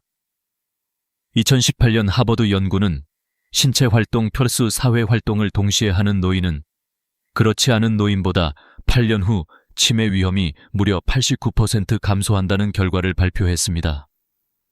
즉, 혼자서 하는 운동은 50점, 사람들과 함께하는 가벼운 활동은 100점짜리 백신입니다. 여러분이 70대에 반드시 잡아야 할 건 근육이 아니라 활동입니다. 활동이 근육을 지키고 근육이 여러분의 독립성을 지켜줍니다. 다섯째, 작은 책임을 하나 만드는 것입니다. 인간은 누군가에게 필요로 될 때 가장 힘을 냅니다. 그래서 책임은 노년의 생명줄입니다. 여기서 말하는 책임은 큰 것이 아닙니다. 예를 들어 동네 독서 모임에 출석, 복지관 서예반의 준비물 챙기기, 매주 수요일에 친구에게 안부 전화하기, 작은 텃밭 가꾸기, 반찬 만들어서 이웃과 나누기. 이 작은 책임들은 뇌에게 이렇게 말하는 신호가 됩니다. 나는 아직 이 세상에 역할이 있다. 이 신호가 들어가면 뇌는 활력을 회복하고 면역계는 안정되고 우울증 위험은 반 이상 줄어듭니다. 노년의 자존감은 성취가 아니라 관계 속에서의 역할로 만들어집니다. 지금 제가 말씀드린 이 5단계는 단순한 조언이 아니라 늙지 않는 사람들의 공통된 패턴을 분석해 추출해낸 핵심입니다. 그런데 여기서 더욱 중요한 사실이 하나 있습니다. 이 5단계는 동네 복지관 근처, 공원 근처, 그리고 자녀와 10분 거리에서 가장 잘 작동한다는 것. 왜냐하면 이 세 가지 환경은 자연스럽게 외출을 만들고 자연스럽게 사람을 만나게 하고 자연스럽게 관계를 형성하게 해주기 때문입니다. 즉, 내가 노력하지 않아도 삶의 구조가 나를 살리는 시스템입니다. 이제 여러분도 스스로에게 물어볼 때가 되었습니다. 나는 지금 어떤 구조 속에서 살고 있는가?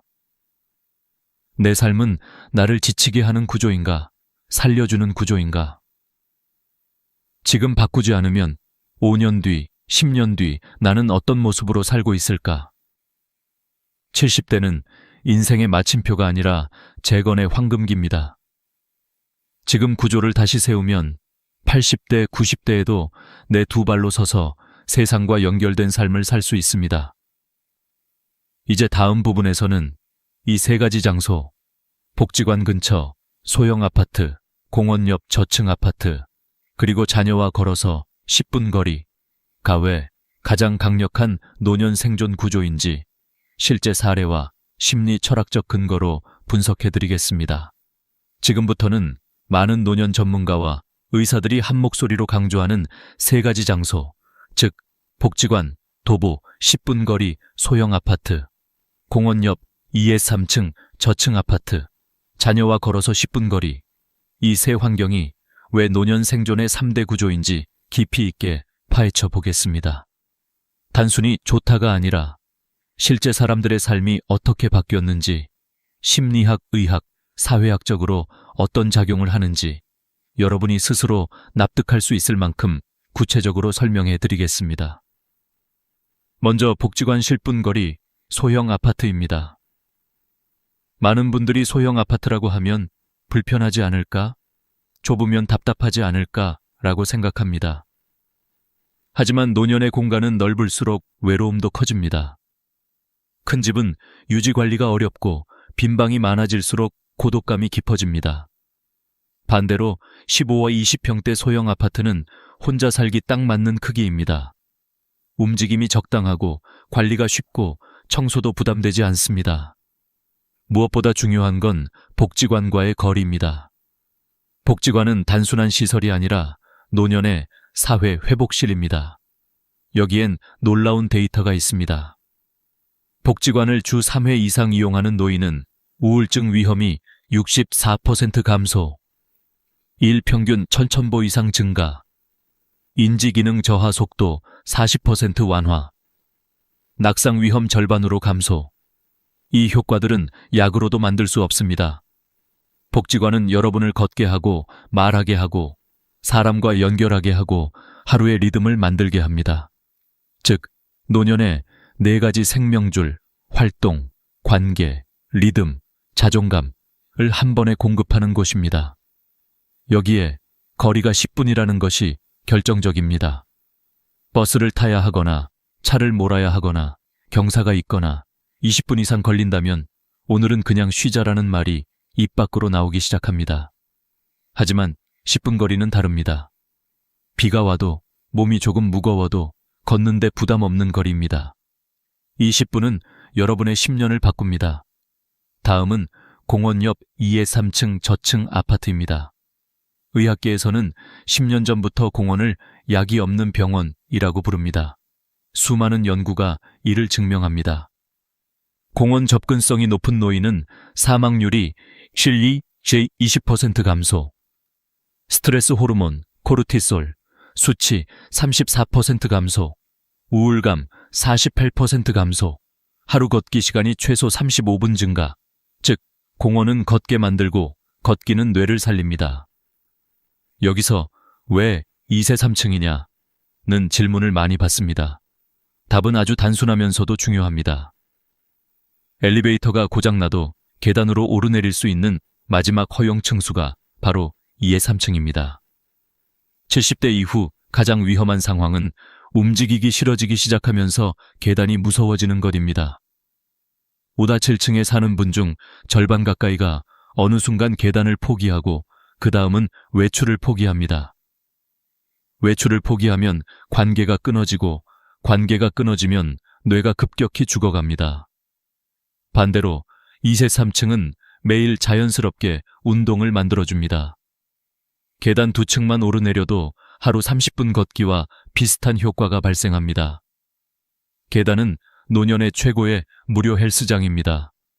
그리고 마지막으로 자녀와 걸어서 10분 거리입니다. 여기서 많은 오해가 생깁니다. 가까우면 좋지, 같이 살면 더 좋지 않나요? 아닙니다. 노년의 심리 구조는 여리면서도 복잡합니다. 사람은 나이가 들수록 관계의 거리 조절이 매우 중요해집니다. 너무 가까우면 서로의 일상에 과도하게 개입하게 되고 상처가 쌓입니다. 너무 멀면 긴급 상황에 도움을 받을 수 없고 고립됩니다. 그래서 가장 좋은 거리가 바로 걸어서 10분입니다. 너무 가깝지 않아 서로 부담이 없고 너무 멀지 않아 응급시 즉시 도울 수 있는 거리. 일본에서는 이를 고슴도치 거리라고 부릅니다. 심리학자 쇼펜하우어가 말한 고슴도치 딜레마. 너무 가까우면 서로 찌르고 너무 멀면 얼어 죽는다.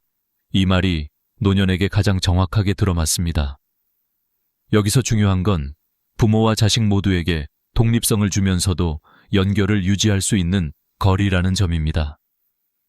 아침에 손주와 우연히 마주칠 수도 있고, 일요일에 자연스럽게 같이 밥 먹기 좋고, 몸이 안 좋은 날 전화를 하면 즉시 달려올 수 있습니다. 자녀와 동거하는 노인의 스트레스는 생각보다 훨씬 높습니다. 갈등, 세대 차이, 생활 방식 차이, 이 모든 것이 노년의 마음을 약하게 만들고 우울감을 증가시킵니다. 반면 독립된 삶을 유지하되 가까이 사는 이 구조는 관계의 최적 온도를 유지합니다. 따뜻하지만 뜨겁지 않은 거리. 이 거리에서 노년의 마음은 가장 안정됩니다. 지금 설명드린 세 가지 장소는 단순히 살기 좋은 곳이 아니라 노년의 생리학, 심리학, 사회적 행동 연구가 교차되는 지점입니다. 즉, 이 세 환경은 외출을 자연스럽게 만들고, 말을 자연스럽게 하게 만들고, 관계를 자연스럽게 이어주고, 책임을 자연스럽게 느끼게 하고, 하루의 리듬을 자연스럽게 만들기 때문입니다. 다시 말해, 여러분이 노력하지 않아도 환경이 여러분을 살립니다. 다음 부분에서는 이 세 환경을 실제로 선택한 사람들이 어떻게 10년 뒤 완전히 다른 삶을 살았는지, 그리고 여러분이 오늘 당장 무엇부터 시작해야 하는지를 아주 구체적으로 안내해드립니다. 이제 마지막으로 앞서 이야기한 세 가지 환경, 복지관 근처 소형 아파트, 공원 옆 저층 아파트, 자녀와 걸어서 10분 거리를 실제로 선택한 사람들이 5년, 10년 뒤 어떻게 완전히 다른 노년을 살게 되었는지, 그리고 여러분은 오늘 무엇부터 바꾸어야 하는지를 구체적으로 정리해드리겠습니다. 이 부분은 여러분의 결심을 현실로 옮기게 해주는 가장 중요한 단계입니다. 끝까지 집중해주세요. 먼저 실제 사례들을 보겠습니다. 이름을 밝힐 수는 없지만 제가 직접 진료하며 지켜본 3명의 노년 환자 이야기입니다. 첫 번째는 서울 외곽에서 복지관 도보 7분 거리 아파트로 이사한 69세 여성입니다. 처음에는 굳이 이 나이에 이사를 하며 망설였습니다. 하지만 복지관이 너무 가까워 부담 없이 갈 수 있다는 말에 마음을 움직였습니다. 이분은 이사 후 3개월 만에 완전히 다른 사람이 되었습니다. 매일 8시 요가 수업을 들으며 규칙적인 아침 리듬을 다시 잡았고, 복지관 식당에서 점심을 먹으며 새로운 친구 6명이 생겼습니다. 운영진이 추천해준 글쓰기 교실에 참여하며 잊었던 성취감과 자존심이 되살아났습니다. 그리고 10년이 지난 지금 79세인 그녀는 여전히 건강하게 활동하며 나는 여기 와서 늙지 않는 법을 다시 배웠다고 말합니다. 이 케이스의 교훈은 명확합니다. 복지관은 노년의 사람 활동 리듬 3박자를 회복시키는 최강의 플랫폼입니다. 두 번째는 공원 옆 3층 아파트로 자리를 옮긴 72세 남성입니다. 이분은 원래 허리가 좋지 않아 걷기를 거의 하지 않던 분이었습니다. 하지만 공원 입구가 문 앞에서 1분 거리였기 때문에 조금만 걸어볼까로 시작했습니다. 하루 5분 걷기, 10분 걷기, 20분 걷기로 이어지면서 그의 몸은 6개월 만에 놀라운 변화를 보였습니다. 수면의 질이 나아지고 약 3kg의 지방이 줄고 혈압이 정상화됐습니다. 무엇보다 정신이 맑아지고 감정이 부드러워졌습니다. 이분은 이렇게 말했습니다. 공원이 바로 집 앞에 있으니까 생각할 필요가 없어요. 그냥 나가면 되니까요. 그렇습니다. 노년의 변화는 의지가 아니라 환경이 만든다는 사실. 이 케이스는 그 진실을 가장 명확하게 보여줍니다. 세 번째는 자녀와 걸어서 9분 거리로 이사한 75세 여성입니다. 이분은 원래 자녀와 동거하며 며느리와 갈등이 심했습니다. 사소한 생활 방식 차이로 스트레스를 받고 자기 방에만 틀어박혀 점점 우울해졌습니다. 그러다 지인의 권유로 같이 살지 말고 가까이 살라는 조언을 듣고 용기를 냈습니다. 1년 뒤 그분은 제게 이렇게 말했습니다. 같이 살 때는 매일 상처받았어요. 근데 가까이 사니까 서로 사랑이 보이더라고요. 이 독립된 거리 덕분에 그녀는 일상을 되찾았고 자녀는 부담 없이 부모를 돌볼 수 있게 되고 손주들과도 더 따뜻하게 관계를 이어갔습니다. 이 케이스가 말하는 건 단 하나입니다. 부모 자식 관계는 가까울수록 좋은 것이 아니라 적당한 거리에서 가장 깊어진다. 여러분, 이렇게 완전히 다른 새 삶을 만든 결정적 요인은 아주 단순합니다. 바로 환경을 바꿨다는 것. 환경이 바뀌자 그 환경이 그들을 다시 살렸습니다. 여기에서 마지막으로 제가 강하게 강조하고 싶은 것은 다음의 세 문장입니다. 1. 노년은 의지로 사는 것이 아니라 구조로 산다. 2. 구조는 스스로 만드는 것이 아니라 환경이 만든다. 3. 환경을 바꾸는 것은 어렵지만 한번 바꾸면 10년이 바뀐다. 그러면 이제 여러분께 묻고 싶습니다. 여러분은 어떤 10년을 살고 싶습니까? 누구에게 의지하지 않고 스스로 두 발로 서 있는 노년을 원하십니까? 아니면 침대와 간병, 고립 속에 흐릿해지는 기억 속에서 10년을 보내고 싶습니까?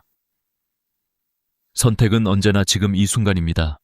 그럼 지금 바로 실천해야 할 구체적인 행동 3단계를 안내해드리겠습니다. 오늘 이 영상을 본 분들이 가장 많이 변화를 경험한 단계입니다. 첫째, 복지관 지도 검색하기. 인터넷에서 내 동네 복지관을 검색해 지금 당장 어떤 프로그램이 있는지 확인하세요. 전화해보세요. 내일 가봐도 되나요? 라고 물어보면 됩니다.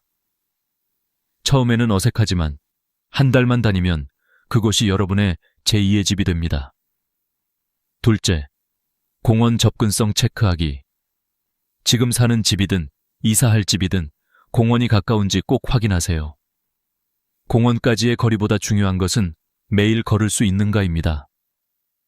2세 3층 저층 아파트인지도 확인하세요. 이 작은 조건 하나가 여러분의 다리를 10년 더 지켜줍니다. 셋째, 자녀와 적당한 거리 협의하기. 동거는 갈등을, 지나친 거리는 고립을 만듭니다. 이제는 거리를 조절할 때입니다. 전화로 이렇게 말해보세요. 같이 살지는 말고 가까이 살자. 이 한 문장이 부모와 자녀 모두를 살립니다. 여러분, 노년의 집은 크기나 인테리어로 결정되지 않습니다. 여러분의 일상의 온기를 채워줄 수 있는가로 결정됩니다. 그 온기가 여러분의 몸을 살리고 마음을 살리고 기억을 살립니다. 오늘 이 긴 여정을 끝까지 함께 해주셔서 진심으로 감사드립니다. 여러분이 이 영상을 보고 마음속에 단 하나라도 실천해봐야겠다는 생각이 생겼다면 이미 변화의 첫걸음을 내디딘 것입니다.